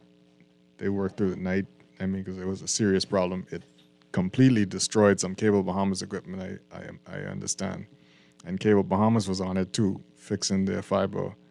I mean, they had a ton of fiber people out there splicing, trying to put things back together after BPL tore it up. So I got to shout out to both of them because BPL was on it when They that were on happened. it. Yeah, Okay. they had to dig up the road and everything. Wow. There was a BPL truck, there was a Bahamas grid truck, and there was a Pike truck out there. Everybody was there, and of course a live fiber. Yeah. Everybody was of course. Everybody can. I just don't. I don't know if this is happening. I don't want to see the bill that Cable Bahamas is going to send to BPL. If that's a thing. Anyway. Well, So yes. good for you. Yeah, last night I had my own energy issues. Oh because boy, it's still going on? The power went out twice. The power went out twice last night. Wow. So of course I do what I always do. Let me just go and see their Facebook page if there's some sort of a notification. No. No. The first one was maybe almost an hour. I don't know. And then a second time it went off. I was just like this. Let me just go back. Are they still doing their routine maintenance, or is that? I don't want to say no, they're not. Yeah. I don't want to say yes. So I'm giving you my honest answer. I don't want to project anything. Yeah. Right? Yeah. I don't want to project. Look, so I'm just gonna go with the honest answer, which is I don't know. I'm hoping that they are, of course, doing their monthly routine. Look, I was being their salty. Monthly maintenance. Yeah, I was being salty, but then you go on iodized salt on me. But I don't want to, Yeah. We got a call coming in. Let's take this call. Good morning, caller. Welcome to Morning Blend. Yes, good morning. Yeah, I begin to wonder when are we going to really get a government with a mandate? With a proper mandate. Seems like the mandate is like open. It's or let me say this. it's not really openness like neoliberal, in nature. You see, I would like for you guys to really explain what neoliberalism is to the listeners. You could explain it. Go ahead. You know what I mean? Isn't it the what you call it, the privatization of assets like public utilities and isn't it that? Isn't that neoliberalism? I have no idea. I mean, that's what it is. I mean, neoliberalism. That's the IMF and the World Bank and its policies to keep us dependent on importing food. There's no industrial farming in the country. You know what I'm saying? Things like that. So we are economically colonized. That means we're not free. We're still a colony. Things like that. And our leaders, they do it. They do it we are self-sufficient. They do it willingly now. And every time they come with a policy, they make it seem like it's theirs. You know what I mean? And it's really our slave, our masters, our colonial masters dictating to us. You understand? We'll be stepping away. We can't even get a national health insurance payment. Huh? Come on, we can't even distribute our own food. We gotta have foreigners distributing our food, and then what we do is we also create what you call it domestic what do I want to say oligarchs, and we think that's good for us. Oligarchs is never good for us.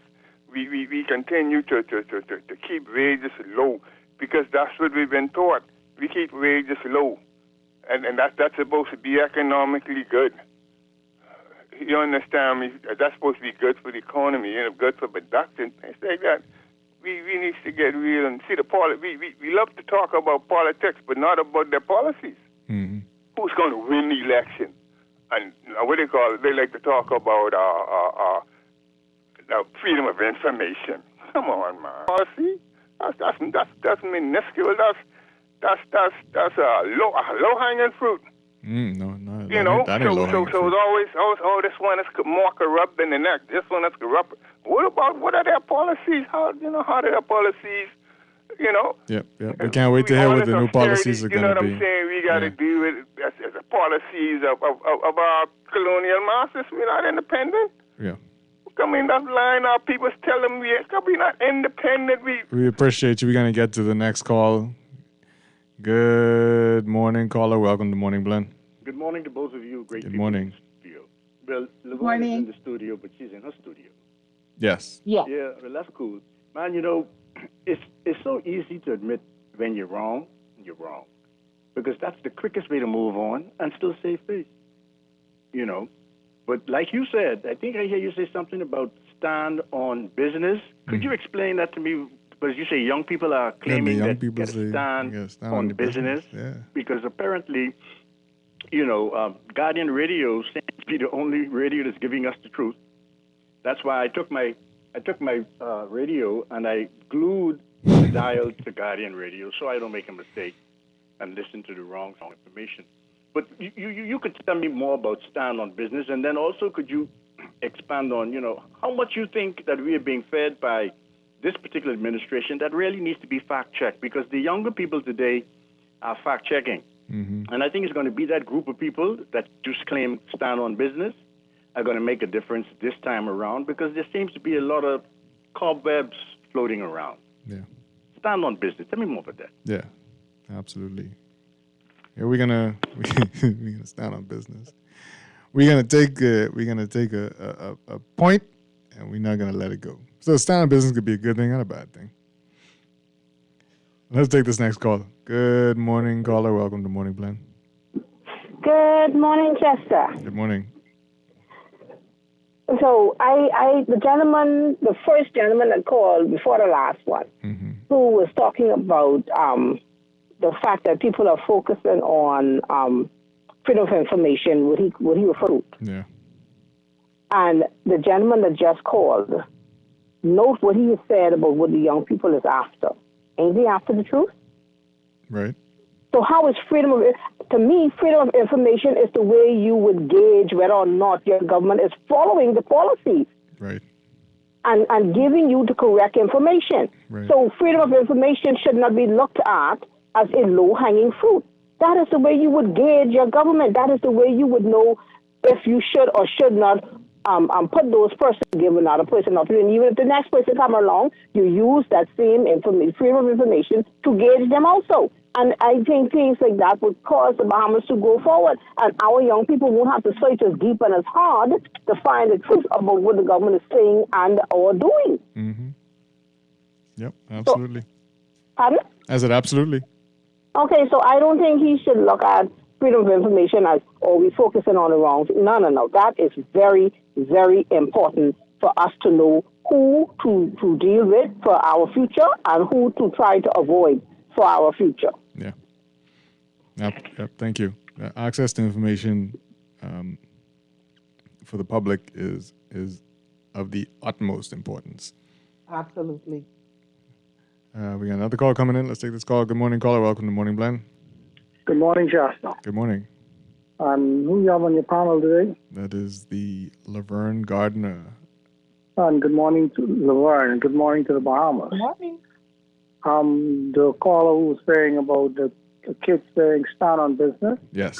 And the caller said that freedom of information is a low-hanging fruit. Yes. Let me just remind that caller that it's simple to just say that freedom of information means bring us the facts.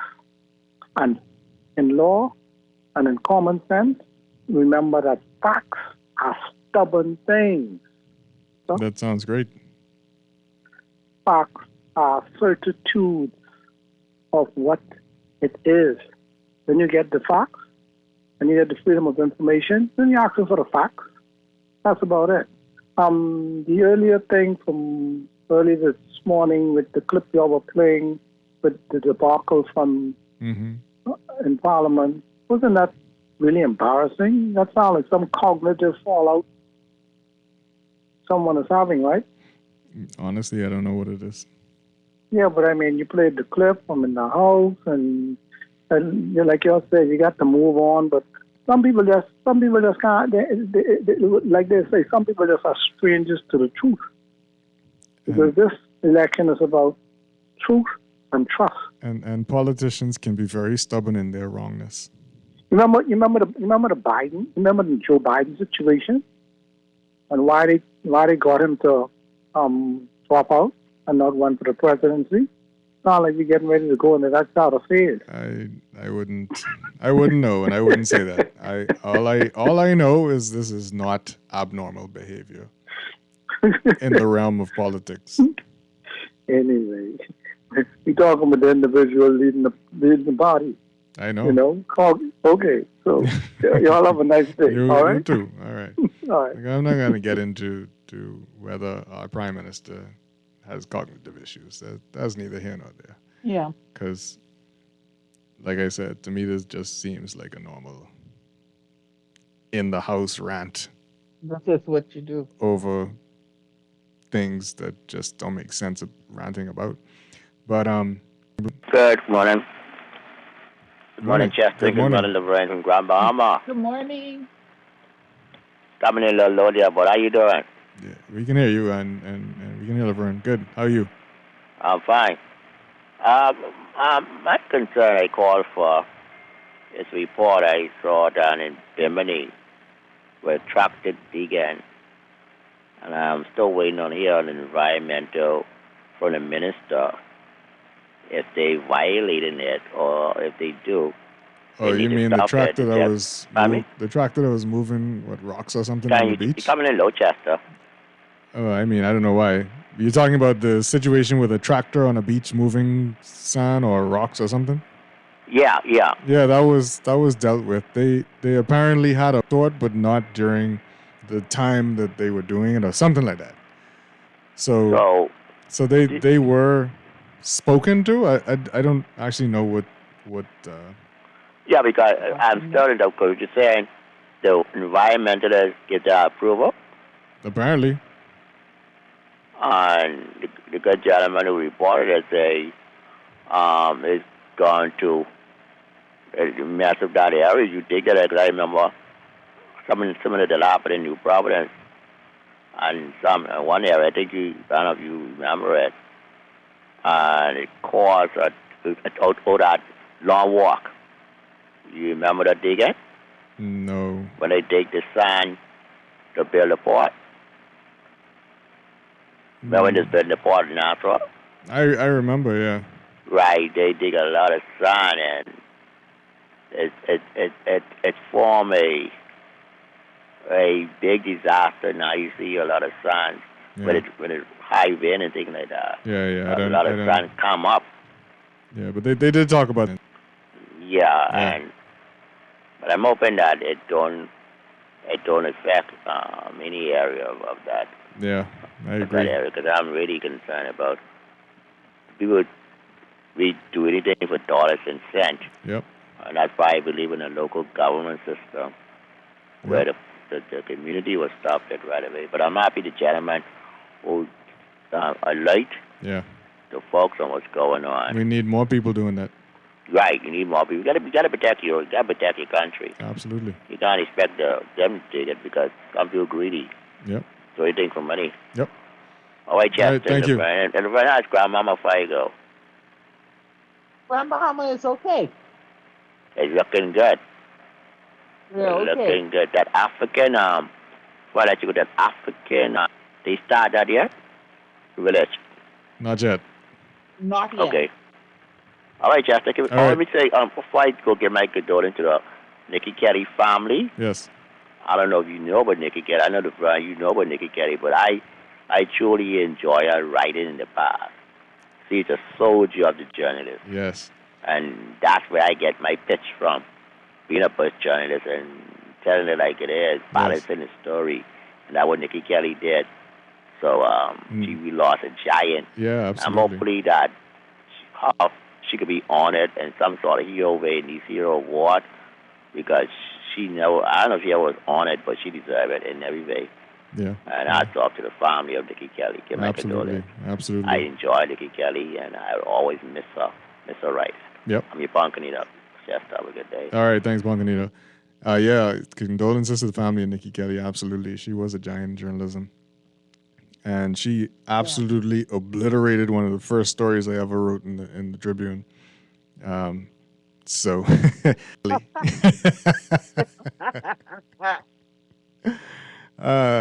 think someone told me they still have that story framed somewhere. They're going to give it to me. Oh, wow. Nikki Kelly Tiz, journalist Chester Robots to pieces.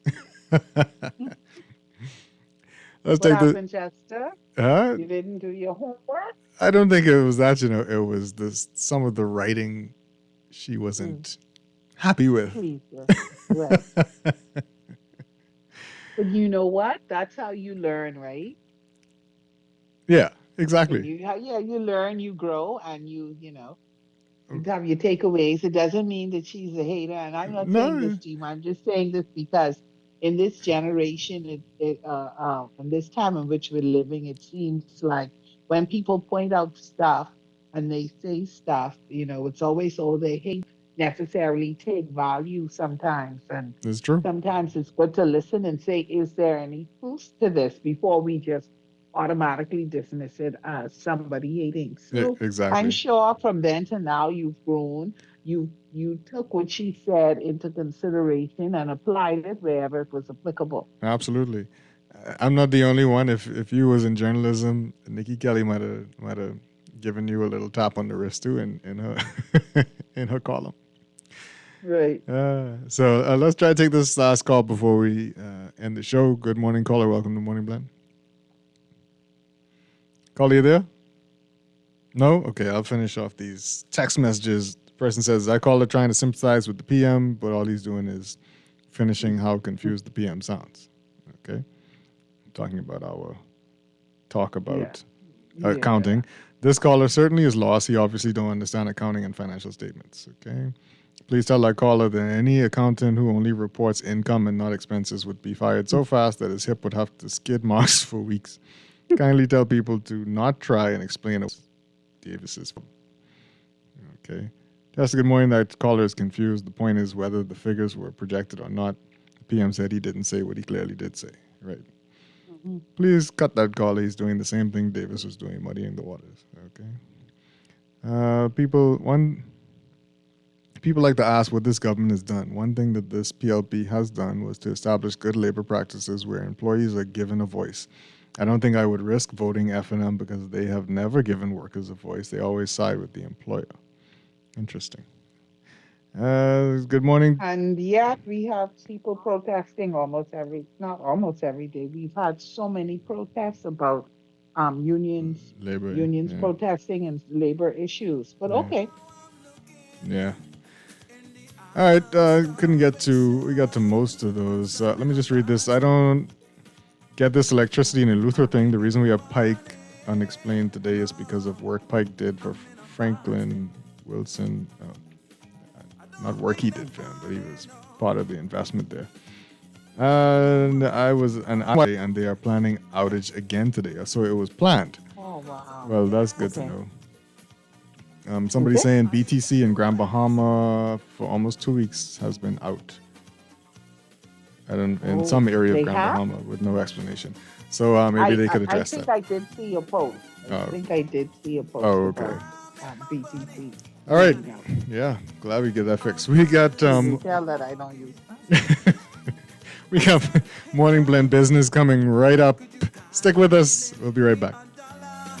'Cause I'm in a bad state. I ain't got no money, no. I'm in a bad state. I don't think that's funny, no. In the world of business, technology is not a choice, it's a necessity. And for businesses that demand excellence, there's only one choice for unparalleled support and cutting-edge technology. Custom Computers. You have challenges and we have solutions. Computing and printing for enterprises large and small, aligned with premium brands like HP, Microsoft, Konica Minolta, and more. Get tech done the right way with Custom Computers. Call the know-how team at 396-1101. Things may be tough, but Wendy's got you covered. Grab a day single or chicken sandwich with a junior fries and 16-ounce beverage for just $6.95. Why choose less from the other guys when you can get more? At Wendy's, we're providing bigger bites and better deals. So purchase your Tings Tough Value Meal today. Now available at all locations excluding the airport and food truck.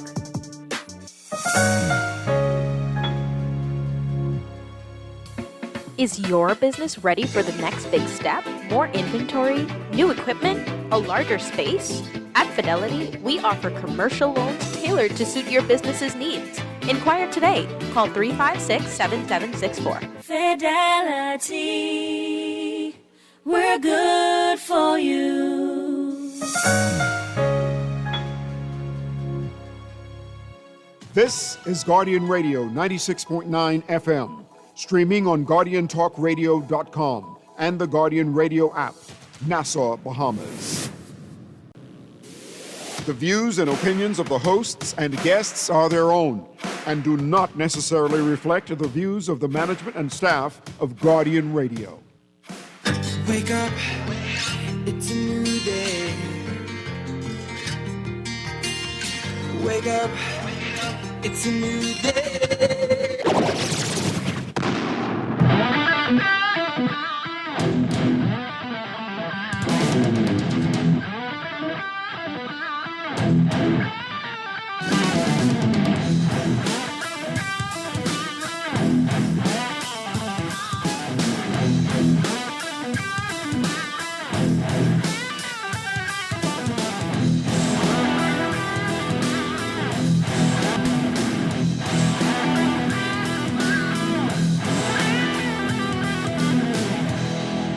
Good morning and welcome to Morning Blend Business here on Guardian Radio 96.9. I'm Chester Robards along with Laverne Gardner. We're holding it down for Dwight. He's on a little break, even though he's still messaging me. So take a break, Dwight. Take a break. Yeah, we are switching gears and talking about something amazing. Well, off air, I've been hearing some amazing things. We are talking about the Homeowners and Builders Expo and Sale, and that's being hosted by Storm Frame Windows at the Airport Industrial Park. We have with us Henry Lightbourne from Storm Frame. He's a sales executive. We have also with us Avery Lightbourne. You've heard that name many times before, I'm sure, with Art Construction, right? Yeah, something like that. Something like that. And Alejandro Rivas with Stone Oak. Yes. We have an inside joke there. But glad to have you on the show. I'm excited to hear about what we're going to experience on Saturday, right? This coming Saturday. Tell us all about it. Tell us what's going on, what we can expect. Well, Jessica, good morning, Bahamas. Avery, yeah. Good morning. Yeah, thanks a lot, man. Morning. Once again, Storm Frame Windows in support with Stone Oak. You know, Stone Oak has been putting on a number of trade shows thanks to the Lutra people. And one of the biggest supporters I think I've seen of the movement, it is a movement, is Storm Frame Windows. And so they have decided to put on Expo at their new location at the Airport Industrial Park. And they're going to have a number of persons that are going to be in attendance. And I'm going to let Maria go down that list. Alejandro, sorry. I'm going to let Alejandro go down that list in a bit. But these are shows that are put on for persons who want an affordable home, who want access to the information. We have all of the stakeholders when it comes to home ownership in the building that you can talk to them. We have a lot of qualifying for mortgages and everything that'll be going on.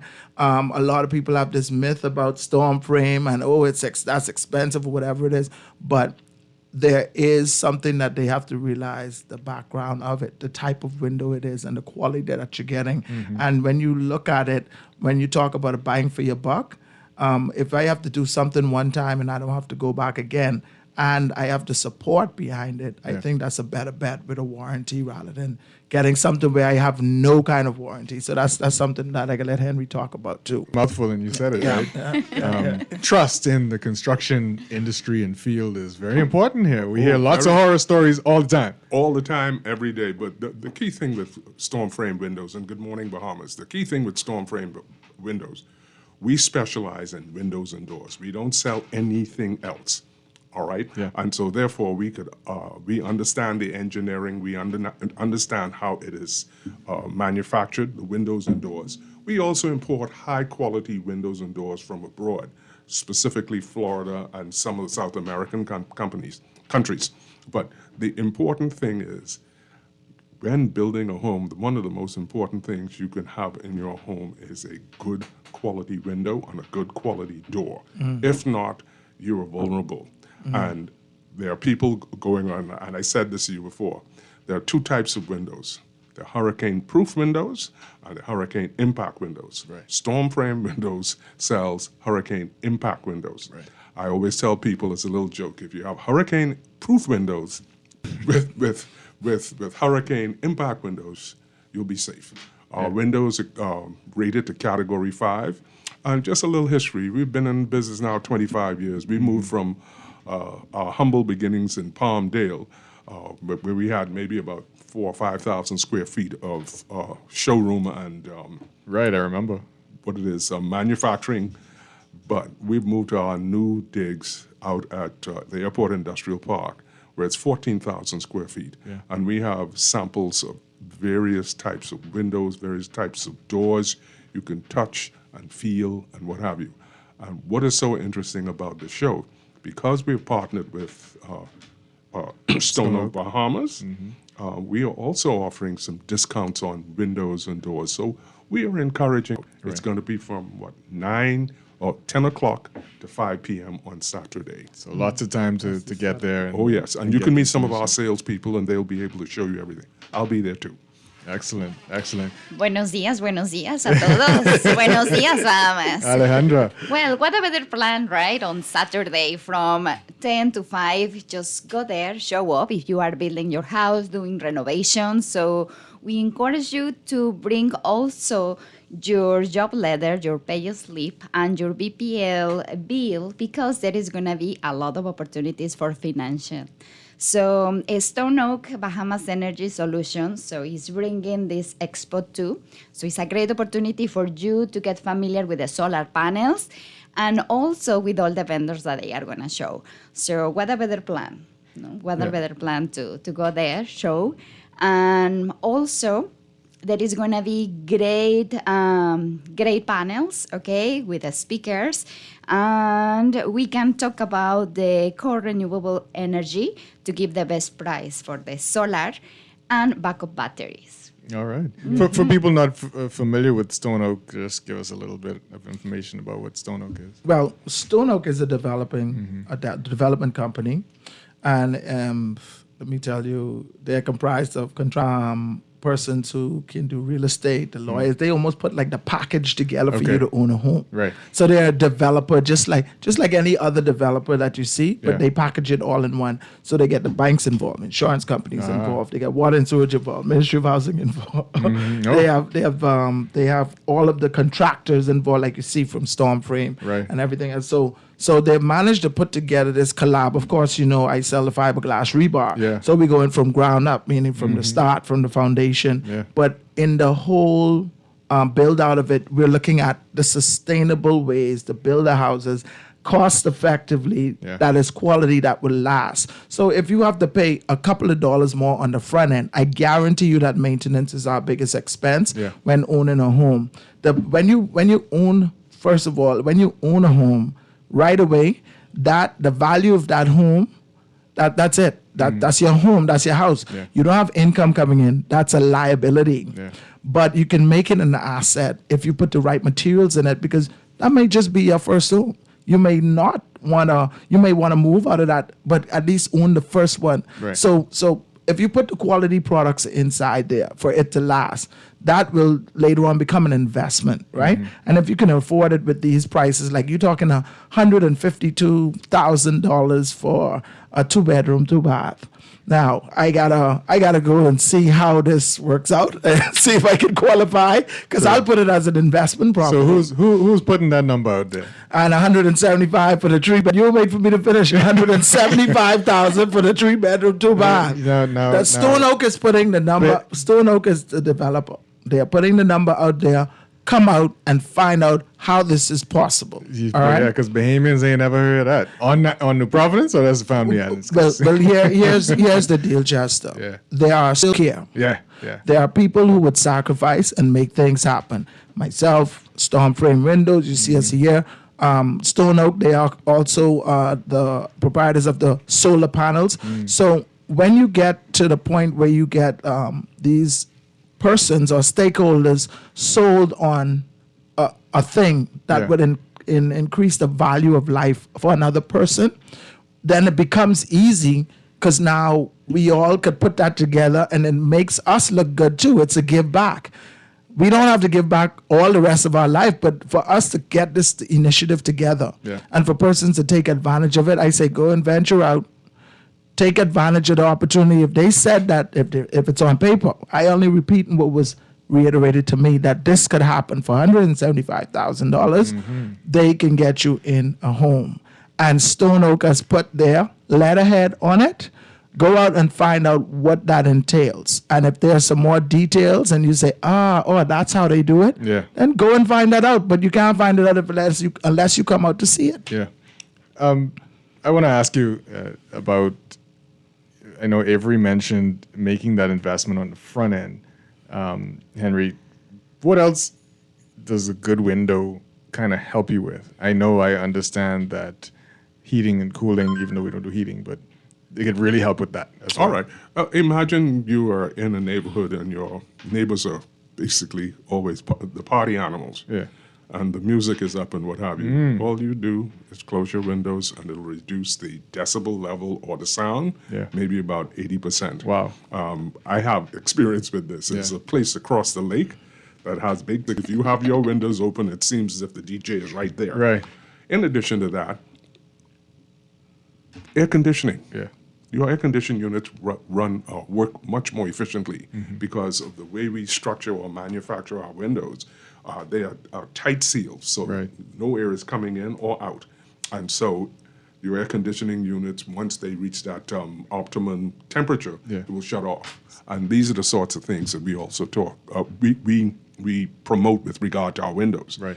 But the key thing here is, because we are hosting this, we want you to come out and touch and feel and see the windows you're buying. Somebody could show you a sample somewhere, but we also have a manufacturing facility that'll be open for you to see how we outdoors. Yes. Okay. Yes. And so Stormframe believes that if we partner with companies like Stone Oak Bahamas and Avery's company, Rebar, it's a good win-win situation for the consumer. Yeah, definitely. And I just just want to interject a moment. Good morning. Good morning. All of our guests, and say I am very interested in solar panels, new windows and doors for my home. So, as you may know, I'm in Grand Bahama. So can we talk maybe about how can we benefit from this somehow? Or do I just have to go on the website? Well, you can go on the website. I mean, well, Stone Oak, they're not just here. They're not just here in Nassau. So if you have property that you want a development on, it's just if you want Stone Oak to do it. I'm sure the same persons that are here, like when it comes to the financing part, once that part is sorted out, to relocate persons to do the development, I'm sure that if you speak with them, like we just had persons who want to get involved with Stone Oak Development, we did a trade show down there. Shout out to all the Lutra people that be hearing this on the stream. Thank you so much. Very good turnout. We had some positive feedback. But when it comes to in the Bahamas, that's the purpose of Stone Oak, to carry this model to each one of the family islands. Of course, you know, there are those logistics that will increase a little bit of cost as far as bringing this in, bringing that in. But if you have the properties already and the things that Stone Oaks, when it comes to property ownership, if they don't have property over there to develop, I'm sure that there's something that can be worked out. We also try to source the local contractor. So Stone Oak not only does the building out, but there's subcontract. And so we use those same kind of models. So what we will need is your electricity bill, okay, to have it handy at the moment that you are filling out the application online. So have it handy because it's going to help us to calculate how we can assist you better with your solar panels and how we can cover better your needs. Definitely. Yes, and to interject too, with windows and doors, we manufacture windows and doors and we send or ship them to every part of the Bahamas, from Inagua in the south to Grand Bahama, and so that should not be a problem. There is a shipping cost. Big pardon? She said wonderful. Oh, said wonderful. Yeah, there is a shipping cost involved and crating, but the quality you get, if you look in the long run, you wind up benefiting. Again, like I said, there are two types of windows: hurricane impact windows and hurricane proof. Be careful of the hurricane proof windows. All right, put a plywood if you put those windows in your house. What we do, we have all our windows are basically tested. We use the Dade County standard. If you see something, or if you see a piece of paper that says NOA, it means Notice of Acceptance. We put our windows through a battery of tests, and once we have the appropriate design and approval, we are good to go. And so we are encouraging a lot of the consumers here in New Providence, come out, touch and feel. Come and see Stormframe Windows. We have a brand new, very large industrial facility with a massive showroom. Are you breaking any windows on Saturday? We could do that. We could do that. Yes. You want to break some windows? You need to get something off your chest. That's okay. I'll break something off your chest. I'll break the proof one. I know. That's true. In addition to that, too, a lot of people say, well, these windows could keep burglars out. Burglars and perpetrators and criminals will try anything. Yeah. All I will say is if they took a sledgehammer and hit one of our windows, it does not, and all the shards go out like that. You're going to have to hit that several times in order for you to get in. And most people have security or and what have you around motion sensors and what have you. And what we find is that most criminals smash and grab. Mm-hmm. So they're not going to slow down or try to get in. And no, they're going to leave that alone. It's just an added level. Yes, added benefit and what have you. Yes. Well, we have a plan for Saturday, right? Yeah, we have a plan for Saturday. 10 to 5. Yes, and some of the people are going to be there. You have, of course, Stone Oak Bahamas, Stormframe hosting it. Our development will be there. I'll have the boot out. You can see some of the rebar, fiberglass rebar. We have Stone Oak Energy Solution is going to be there with the solar panels out. On that day, BOB is going to be there. Easy Payday is going to be there. We have New Providence Insurance. We have Pisces Furniture, Kalina, BAF. Is going to be there. Superior Walls, Adler Realty. So you have a well-rounded Southwest Legal, Adrian, Lorota Architects. Like I said again, Kalina. And the thing about it is, what I want to say is, Justin, we spend a lot of money as a new homeowner. I think a lot of Bahamians have this myth that they have to make their home so expensive with the cosmetics. Mm-hmm. I think the value in what these expos offer is you can look at the structure of your home, right? When it comes to the foundation, when it comes to the rebar, the heat that goes through your house, we have the metal rebar now that helps to carry some of that heat, carry up your energy costs. When you talk about sustainability, hurricane impact windows, you have a rust-free, a corrosion-free rebar from the start. So spend the money on these components that is going to put the value in your home. The cosmetics, I could change a curtain, I could change a tile, I could change a water faucet. You know, you don't need to go so highfalutin on those things. The doors, when it comes to your security on your exit and entrance doors, those are things that you spend the big money on inside your house. If you do it on the outside and protect your perimeter with the windows, then you don't have to worry about inside, putting these expensive doors on the inside all through the house. Right. Because that's where you live. Your perimeter is secured. Yeah. Your house is secured. Your structure is secured. Your foundation is tight.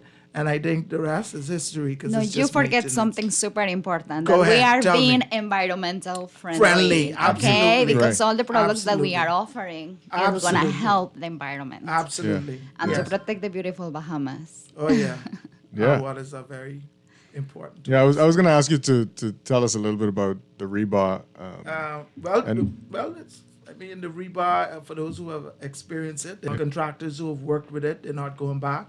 I'm putting 30% more money in the contractor's pocket, and I have the numbers on that. Yeah. So your labor costs, I putting 50% of that in your pocket. Wow. I'm giving the discount. I'm asking the contractors to Pass it on. because I'm putting that in your pocket. Not all. Yeah, of course. But pass some of that. Yeah. If they have their rebar ready inside the yard and it rusting up, and you got to go scrape that off and paint that up and do all that's labor and material costs. You still have to buy to get that. Yeah. And then later down the road, they still have a problem. Why not? $29 for a 20-foot length compared to any bar inside the island right now. You don't have to touch that anymore. Right. Anymore. You are a one-time customer if you are a consumer with the fiberglass rebar. One-time customer if you're not a developer. If you are a developer, you're going to finish your homes 50% faster, right? Your client is going to be happy. You're going to make more money. And it's a no-brainer. You don't have to worry about rust and corrosion. Maintenance is going to be a breeze later on down because you're only talking about non-structural stuff, cosmetics. Right. So that's how the rebar working right now. But thank you, Bahamas, for embracing it.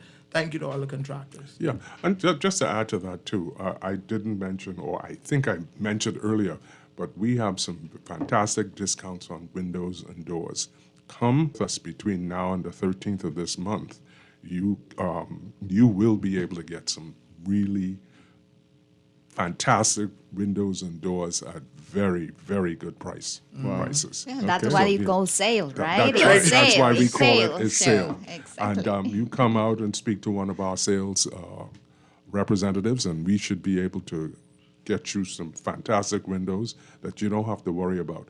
Another thing I wanted to point out with storm frame windows, when you buy something from us, it's almost like a marriage. So if something goes wrong, we have a very, very extensive remedial team that comes out and rectifies anything that goes wrong with that window. And that is one of the things that we always try to point out to people.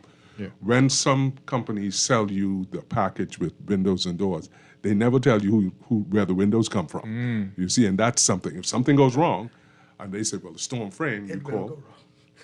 Yes. It will go wrong. I can tell you it's going wrong on brand new houses now. Yeah. So I Yes. went to the house Yes. the other day, and they had these doors in, and I can tell you the glitches that happens with these doors. It wasn't y'all, Henry. I say y'all need to check them people out. I see.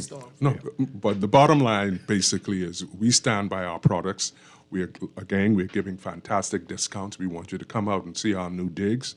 We have a 14,000 square foot factory, and we also have a massive showroom showing all sorts of windows and doors. So there are a lot of possibilities. Come get the discounts. Come work with us. Absolutely. We got some calls coming in. Let's try and take a call before we got to go to a break. See what they're saying. Good morning, caller. Welcome to Morning Blend Business. Caller, you there? Good morning, caller. Welcome to Morning Blend Business. No. Okay. Somebody's asking on the text line, are homes for $152K? Or are those homes built already? No, these homes are not built. Right. You come and get qualified. That's Mhm. where you can start to see where, I guess, square footage. Right. I guess if you have a plan. Right.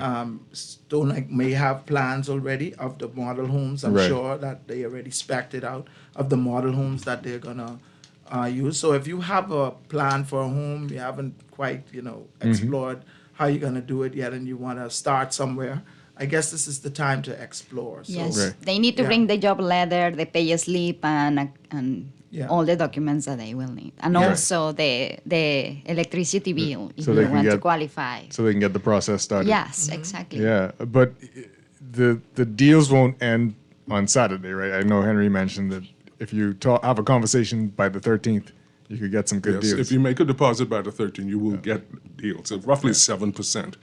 7%, and in some cases, I know that some of our vendors, they are putting up their prices and it's going to 13% by another 7%. So roughly, you'll be saving quite a bit on these windows and doors that we have. Yeah. But you need to come out, you need to come and touch and feel and see. And with all the other vendors, I'm sure you're going to leave there with a good deal and ready to build your house. And even for those who are refurbishing, please come out. Yeah. Yeah, just coming out there, you save gas. Yeah. You don't get all these players in one house. Yeah. Exactly. You go to each one of these places Right. that are represented now and just sit in your car with the gas that you spend. I mean, One stop. Yeah, one-stop shop. We really have to do our numbers. Yeah. And, the contractors, they want to make money. We don't Mhm. want to price gouge them. Mhm. But like I said, we have people who still care. And if I could minimize my profit margins, I can't give it to you for free. I'm in business. Right? When it comes to the solar, I mean, those things are brilliant for the house now, even if you put Amazing opportunity Yes, with the you, solar. you put that on. You put right now solar on certain appliances. You don't have to solar panel the whole house if you can't afford it. Right. But if you could put it on certain appliances, we have to do our numbers and be better stewards when it comes to how we spend our money. Yeah. And I could tell you, I'm preaching to the choir. The more I learn about how you can save money with just simple acts like, okay, that's a one-stop shop for everything, and I could get the information I need, get everybody contacts, and now guess what? I could sit on my phone and call and get more information rather than having to go sit in the bank, sit in an insurance company, waiting for somebody to see me, and then get rejected. Sometimes it's like, hey, I don't need that. You know what I mean? So save money by switching to Stone Oak. Absolutely. And be green, and be green, and be green. Environmental friendly too. That is very important too. I like it. I know some of the name brands of windows and doors, PGT, CGI. We have all of those, and they are going to be on sale. Yeah. Again, 7% discount, because as of the 13th, they're raising their prices. And so if you could lock in between now and the 13th, you have a very good deal. All right, we're going to find out more about that after this break. We're going to go to a break and be right back. Stick with us.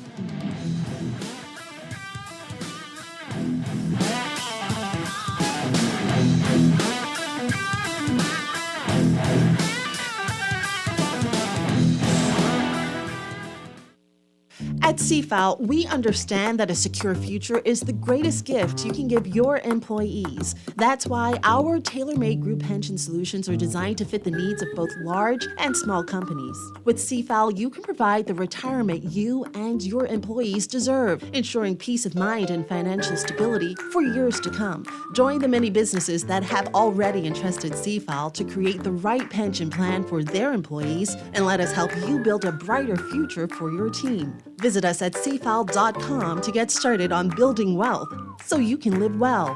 CFAL, growing wealth for future generations. With RBC, your ideas become plans. Your plans become memories. This is retirement. And your dreams become your life. Whether it's planning that family vacation, owning your dream home, or retiring comfortably, your ideas are everything. And RBC is here to help make them happen. With RBC, your ideas happen here.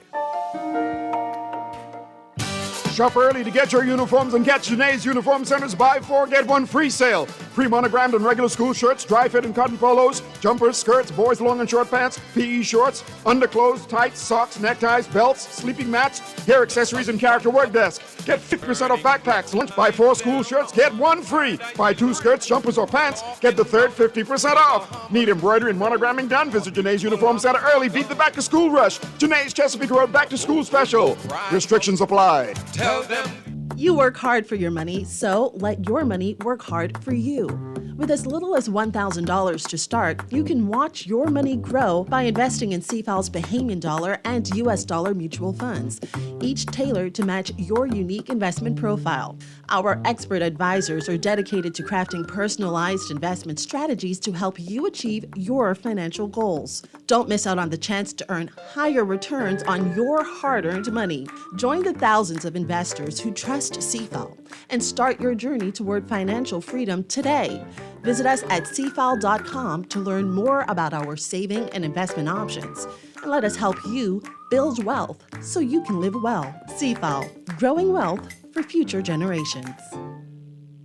Get ready to catch the thrill and win with Shell. Fuel up with $20 or more and unlock your shot at unforgettable prizes. We're talking regatta trips to Exuma and Harbor Island. Free fuel, grocery vouchers, water park passes, and more. Just snap your receipt and WhatsApp it to us at 242-422-0271. The vibes are high, the prizes are hot, and the summer is yours to win with Shell. Only at participating Shell stations in Nassau. Now through August 22nd. Terms and conditions apply. For fast, reliable, and impactful printing services, look no further. Let Printmasters bring your masterpiece to life. We stand by our quality products that is second to none. Our affordable pricing and friendly, efficient staff makes Printmasters the printing needs. We can deliver any type of printing services, from banners to booklets to business cards. You name it, we can print it. Let Printmasters bring your masterpiece to life. Located in the Nassau Guardian Building, telephone 302-2361.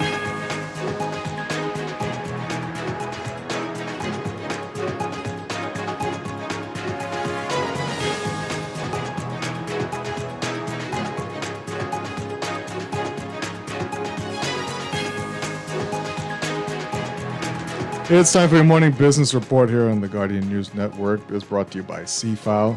The United Nations panel of experts on Haiti handed down instructions pursuant to the UN Security Council's 2653 Sanctions Committee for the Central Bank of the Bahamas to review whether it holds accounts that are directly or indirectly linked to alleged Haitian gang leaders and other Haitians wanted in connection to crimes in that country.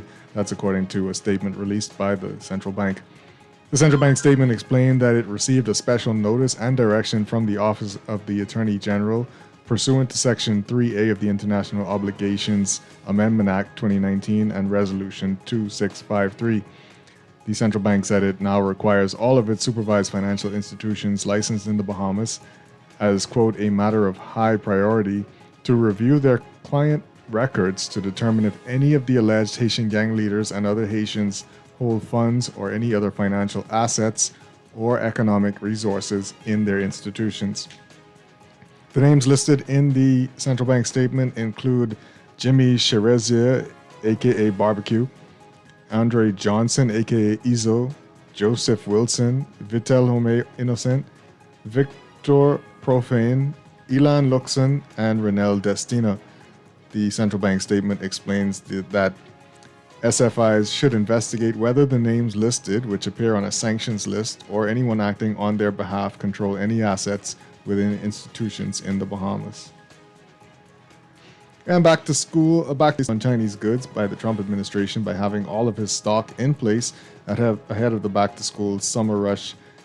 James Wallace, owner and operator of the popular uniform supplier Janae's Uniform Center, told Guardian Business, quote, "The shipping costs for me have gone down. Everyone uses different supply routes, and it all has to do with the season and the timing that you're booking." Wallace said his costs decreased by using Far East supply routes and ordering his supplies before U.S. President Donald Trump's tariffs made an impact. Well, Colino Financial Advisors said in a statement released yesterday that approximately 5,000 subscribers participated in its private equity fund offering to finance renewable energy projects for Eleuthera and Abaco, and a liquefied natural gas plant for New Providence that will power cruise ships at Nassau Cruise Port. The funds raised will support the development of EA Energy's combined solar and LNG power stations on Eleuthera and Abaco, and island power producers, which will develop an LNG-powered shore power plant for cruise ships. Bahamian Contractors Association President Leonard Sands is raising concerns about agencies other than the BCA duplicating its work with regard to the vetting and verification of small contractors. Sands told Guardian Business yesterday that while he is aware of a company vetting small contractors for homeowners looking to renovate, and he does not see that firm interfering with the work of the BCA, he stressed that this company is only adding to the due diligence that the BCA currently provides. Quote, specifically, what are they verifying? Sands was responding to the emergence of contractor verification website app Checksy, and the service has developed for people looking for credible contractors for small home repairs to a dedicated website and app. Business news overseas.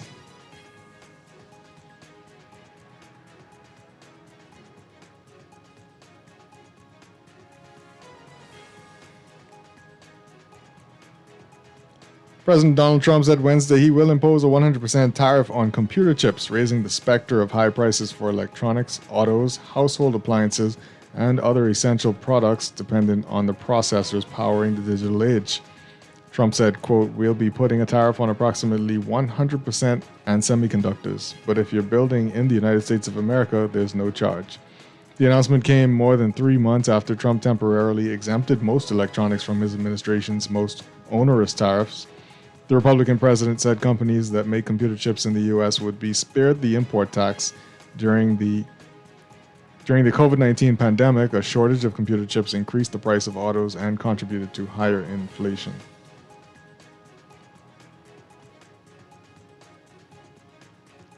And President Donald Trump's new tariff rates on U.S. imports from dozens of countries took effect today, the latest chapter in the saga of Trump's reshaping of global trade, but many questions remain. Trump has threatened tariffs of up to 200% on imports of pharmaceuticals and has ordered a 100% import tax on computer chips. Most U.S. imports of copper, steel, and aluminum are subject to a 50% tariff. There is still no agreement on what tariffs might apply to products shipped from China. India has no deal yet and faces a potential 50% tariff as Trump pressures it to stop buying oil from Russia. Recent data shows uncertainty is clouding the outlook for exporters around the world as a rush to beat the tariffs during a pause for negotiation tapers off. Companies are reporting billions of dollars in higher costs or losses due to higher import duties. That's your morning business report, brought to you by CFAL, growing wealth for future generations.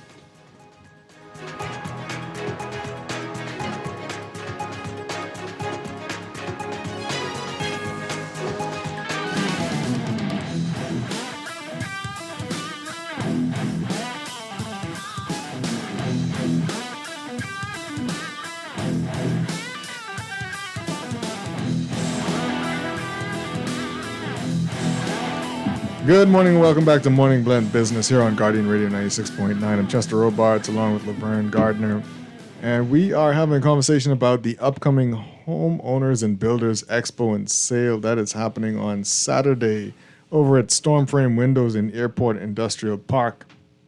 And we're getting some amazing information about what we can expect on Saturday. Discounts, bundled opportunities for building, and Alejandra says bring all the stuff you need for the bank because you could get on-the-spot financing. Yeah. So, yeah. It's true, though. We've done this before along with Stone Oak. Of course, Stormframe has always been at every expo since I joined with this movement, like I call it. And I gave away a foundation, 3-bedroom, Really? 2-bath home. And congratulations to the winners. Hurry up, come get it before Christmas. It expires the 31st of December. Wow. But they were able, it's a couple, Yeah. newly married, and they are looking into owning their first home. And I did a raffle, and they took advantage of the raffle because I don't know if people think it's real. We did a $50 raffle. Wow. So they paid $50 Wow. for their whole footing, the foundation Yeah. of a 3-bedroom, 2-bathroom That's home. amazing. And these are things that could happen on the spot. We may not advertise it. That's why you have to come out. Stormframe, I'm sure they have their specials and deals. Like when we were in Eleuthera, I don't know how much names Henry got as far as persons committing to using hurricane impact windows. And even with the solar panels that Alejandro is promoting with Stone Oak, I mean, people are into the stuff and sustainability, and I think we can change what the future looks like for a lot of young Bahamians when it comes to their pension and their body. Because we have pensioners now trying to secure their homes over their heads and not enjoying their latter years. They're trying to secure columns. They're trying to secure windows, still have the jealousy windows. They can't change that out because now it costs too much. They got to cut it out. They got to get a contractor in.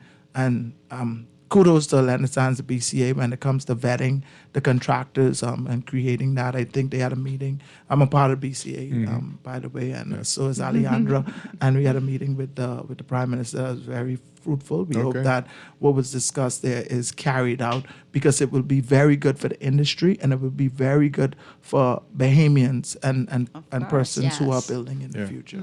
So I think we're on a good trajectory here when it comes to home ownership and building in the country.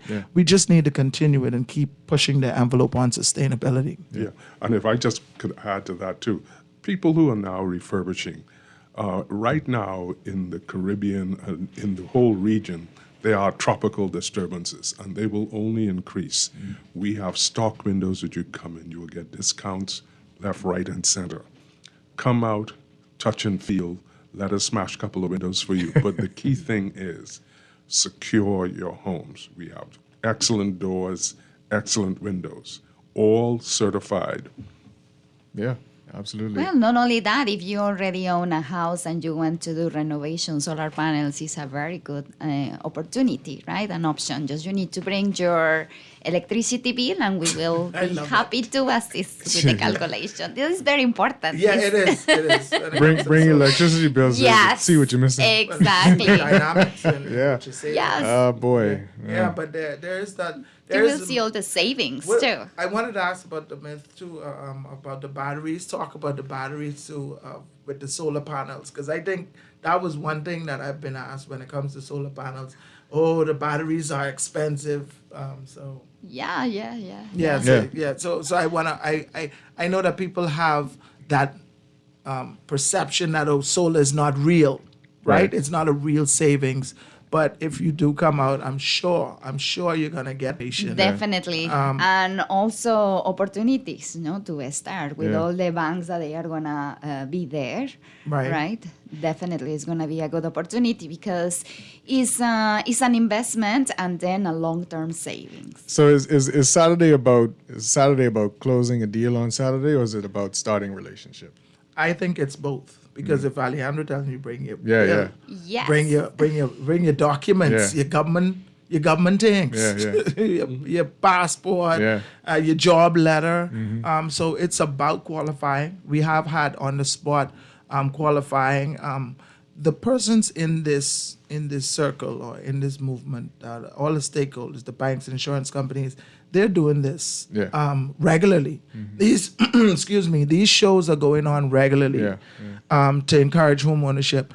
I think because it has been such a reach or a myth in some people's heads that these are not real or they're only for a certain classification of people. Right.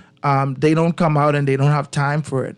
But I think if you don't have a car, get a friend to bring you out, right? For right now, because you have it or a fancy car and you don't even start looking at where my foundation could be or where my home could be, searching for property. So you have the real estate agent, you start there. Yeah. Where could I afford, right? And the real estate agents will give you that affordable home. If I have to get a low-cost home or an affordable home, let me say not low-cost, but an affordable home, I have a job, and my job can provide me a job letter. I've been on there for 2 years, and the bank could start with that. Let me know where to start. And then not only that, the relationship, if you can't qualify now, at least the information is still of value that you get everything. Then you build that relationship, and now you can get advised on how your home ownership journey can start. So whether you get qualified then or you get the information, I still think it's important that you come out. Definitely. It's going to be the starting point, right? If you want to do any renovations, you want to build your house, is a great opportunity because as you mentioned before, all of us, we are going to be together there, one stop. Right. One stop. And funny, we were at the trade show in Eleuthera. Of course, the population is spread out in Eleuthera, the different settlements, right? And so we had a problem. We don't see much people coming in the droves like we had in the Nassau show. But the one thing I could tell you is the people that did come were interested, and it was a quality setting. But on top of that, everybody who was presenting there, I think we failed to understand that we all are consumers of this same thing. Home ownership, renovations, everybody could benefit. This ain't like a tennis shoe store where I don't wear that kind of shoes, so I ain't going in the tennis shoe store. Everybody needs a building over their head, right? Yeah. Everybody needs to look at saving on insurance, right? So maintenance. And maintenance. So all of the people who came inside there as presenters, we were able to go around to each table. So that network alone put us in a valuable space where we were able to get information for our own selves and our own investments. And so there's so much value in having that one-stop shop, and I encourage anybody this Saturday, come out. And we are not far. Yeah, we are not far at all. The New Providence only 21/7. We are just past the airport. Jog that, Henry. I know what you mean. And we have ample parking, and it will give you an opportunity to really see, well, how can I start or how can I renovate? And the key thing with Stormframe is we are here to assist. We don't just take your money and run. We take your money, yes, but the bottom line is you have a relationship with your city. So if something goes wrong or if something needs to be expanded and what have you, you can consult with us and we will make those suggestions. Rich, poor, people in between. We cater to everyone. Yeah. And I want to ask you, if you're designing a house, I know you manufacture, so you can do custom. Yes, we customize. Should you take just the shape and size of windows or just do what you need to do and then come to yours? Yes. Well, normally we ask for a window or door schedule. Right. We also want the floor plan, so we see exactly where the windows and doors will be situated. Right. And based on that, then we can recommend. Some people want sliding windows. Some people want awning windows, push-up windows. The likes, right. and what we do, and the mere fact that we can do that, it makes it very easy for the client. Some windows, some clients would like tinted windows. We provide that as well, all right. And so it does. It would be beneficial if you have plans, and we can sketch everything out and provide you with a quotation, and we go from there. So even if you need a circle or a triangle window, y'all got that. We got that. A client came in the other day. They wanted an operable octagon for a a bathroom. Oh, Fancy. fancy. Yeah, but that's what we do. Yeah, excellent. Well, that's very nice that they are going to walk through your factory too. And also, we will have demos with the solar panels. So it's going to be a rich event also to learn more about. Yeah. Yes. Yeah. And we got food too. Oh yes, food? It's Yes. a family event. You got our food. Tacos again? No, no tacos this time, but we will have some light refreshment and some hors d'oeuvres, and we encourage people to come out. So at least you can have something and network and what have you. Yeah. Next time it has to be tacos from Mexico. There you go. Now that There I'm you go. here, Well, yeah. Leandro, you could make it. Exactly. Make them. But I just want to say, just the more information that you get, the better it is for you, right? I don't have a construction background, but I have information, and the more information I get, I see the value in home ownership and getting the right people into that point. Yeah. And I think this is the best space you could be in, because when you have insurance companies, you don't want to put them in there, say, competing, but you have now a variety. And if you give me options, some people, they only have one or two options that they can go with. They only have one contractor that they know. Yeah. Well, these persons have been working, our companies have been working with various people, and you can have information on the experts in the industry. Well, who can do this install? Do you do it, or do you recommend somebody? So it all trickles like that. And also I encourage contractors, come down, see these products, because you sometimes play the role of the procurement officers for small builds. You are the person that are going out to get the materials for your clients. Yeah. I am not of the view, coming into this and understanding it, I'm not of the view that you could just get a plan as a contractor contractor, and you're dealing directly with the client. The engineers, the architects have their job to do. They make sure, the engineers make sure it's a sustainable structure. Architects make sure you get the design you want and the materials that you can use. But you as a contractor have that option to tell your client, look, this product is better because I've worked with this before. You have that obligation if you care. Let me put it like that. You don't have to. You can say, man, I follow the drawings and I go with that. That's your job, and they wouldn't be wrong for it. Yeah. But I'm saying, if I was to become a contractor and get my license and be qualified, I would say I would be consulting my client, and I would allow them to consult with me on the material that they can use, and I would recommend those that would benefit them the most. Same thing goes for windows and doors. What style windows to do, right?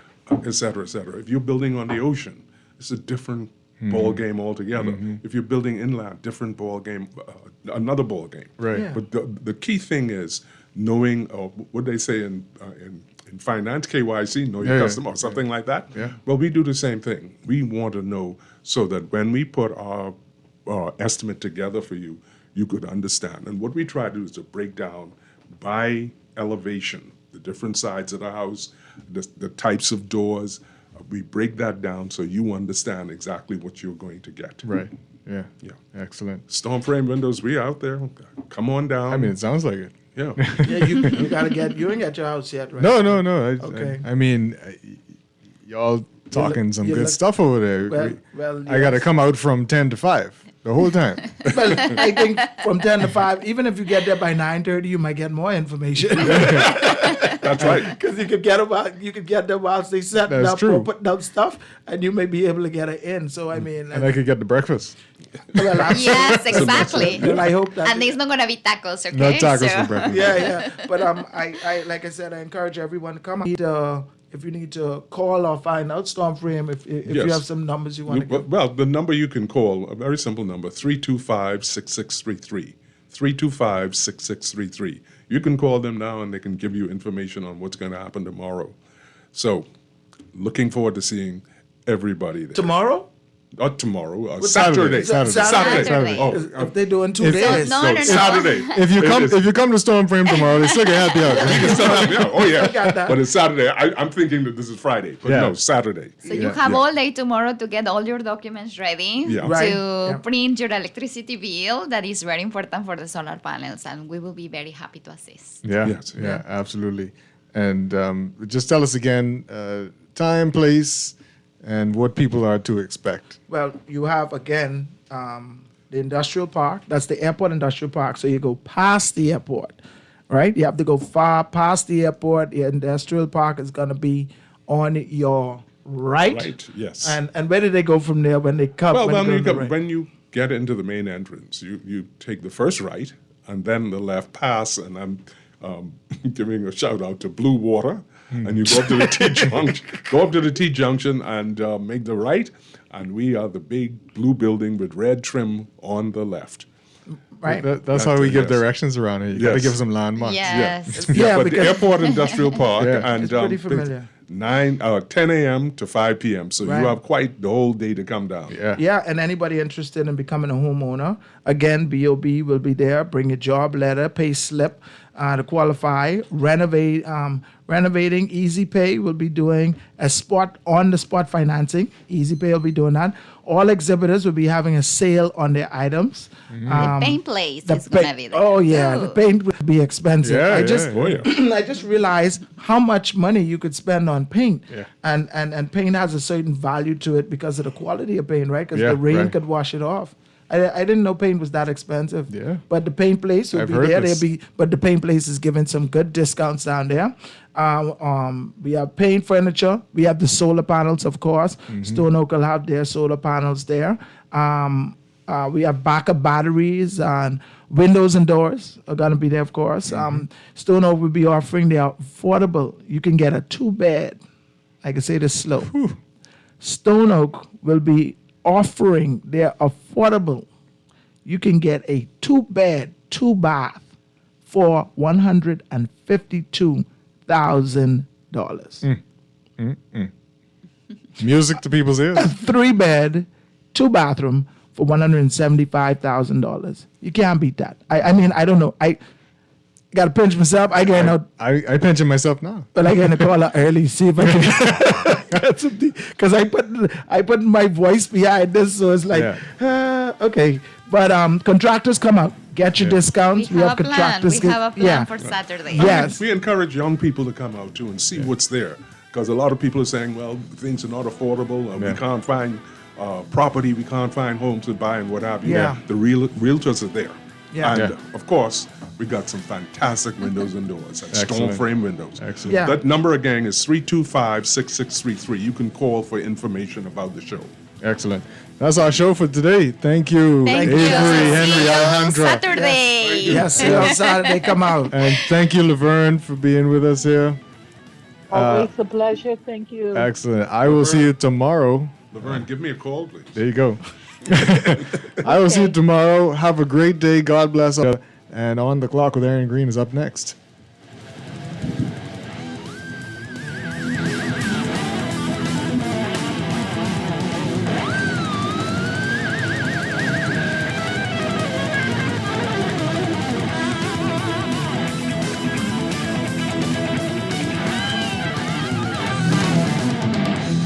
This is Guardian Radio 96.9.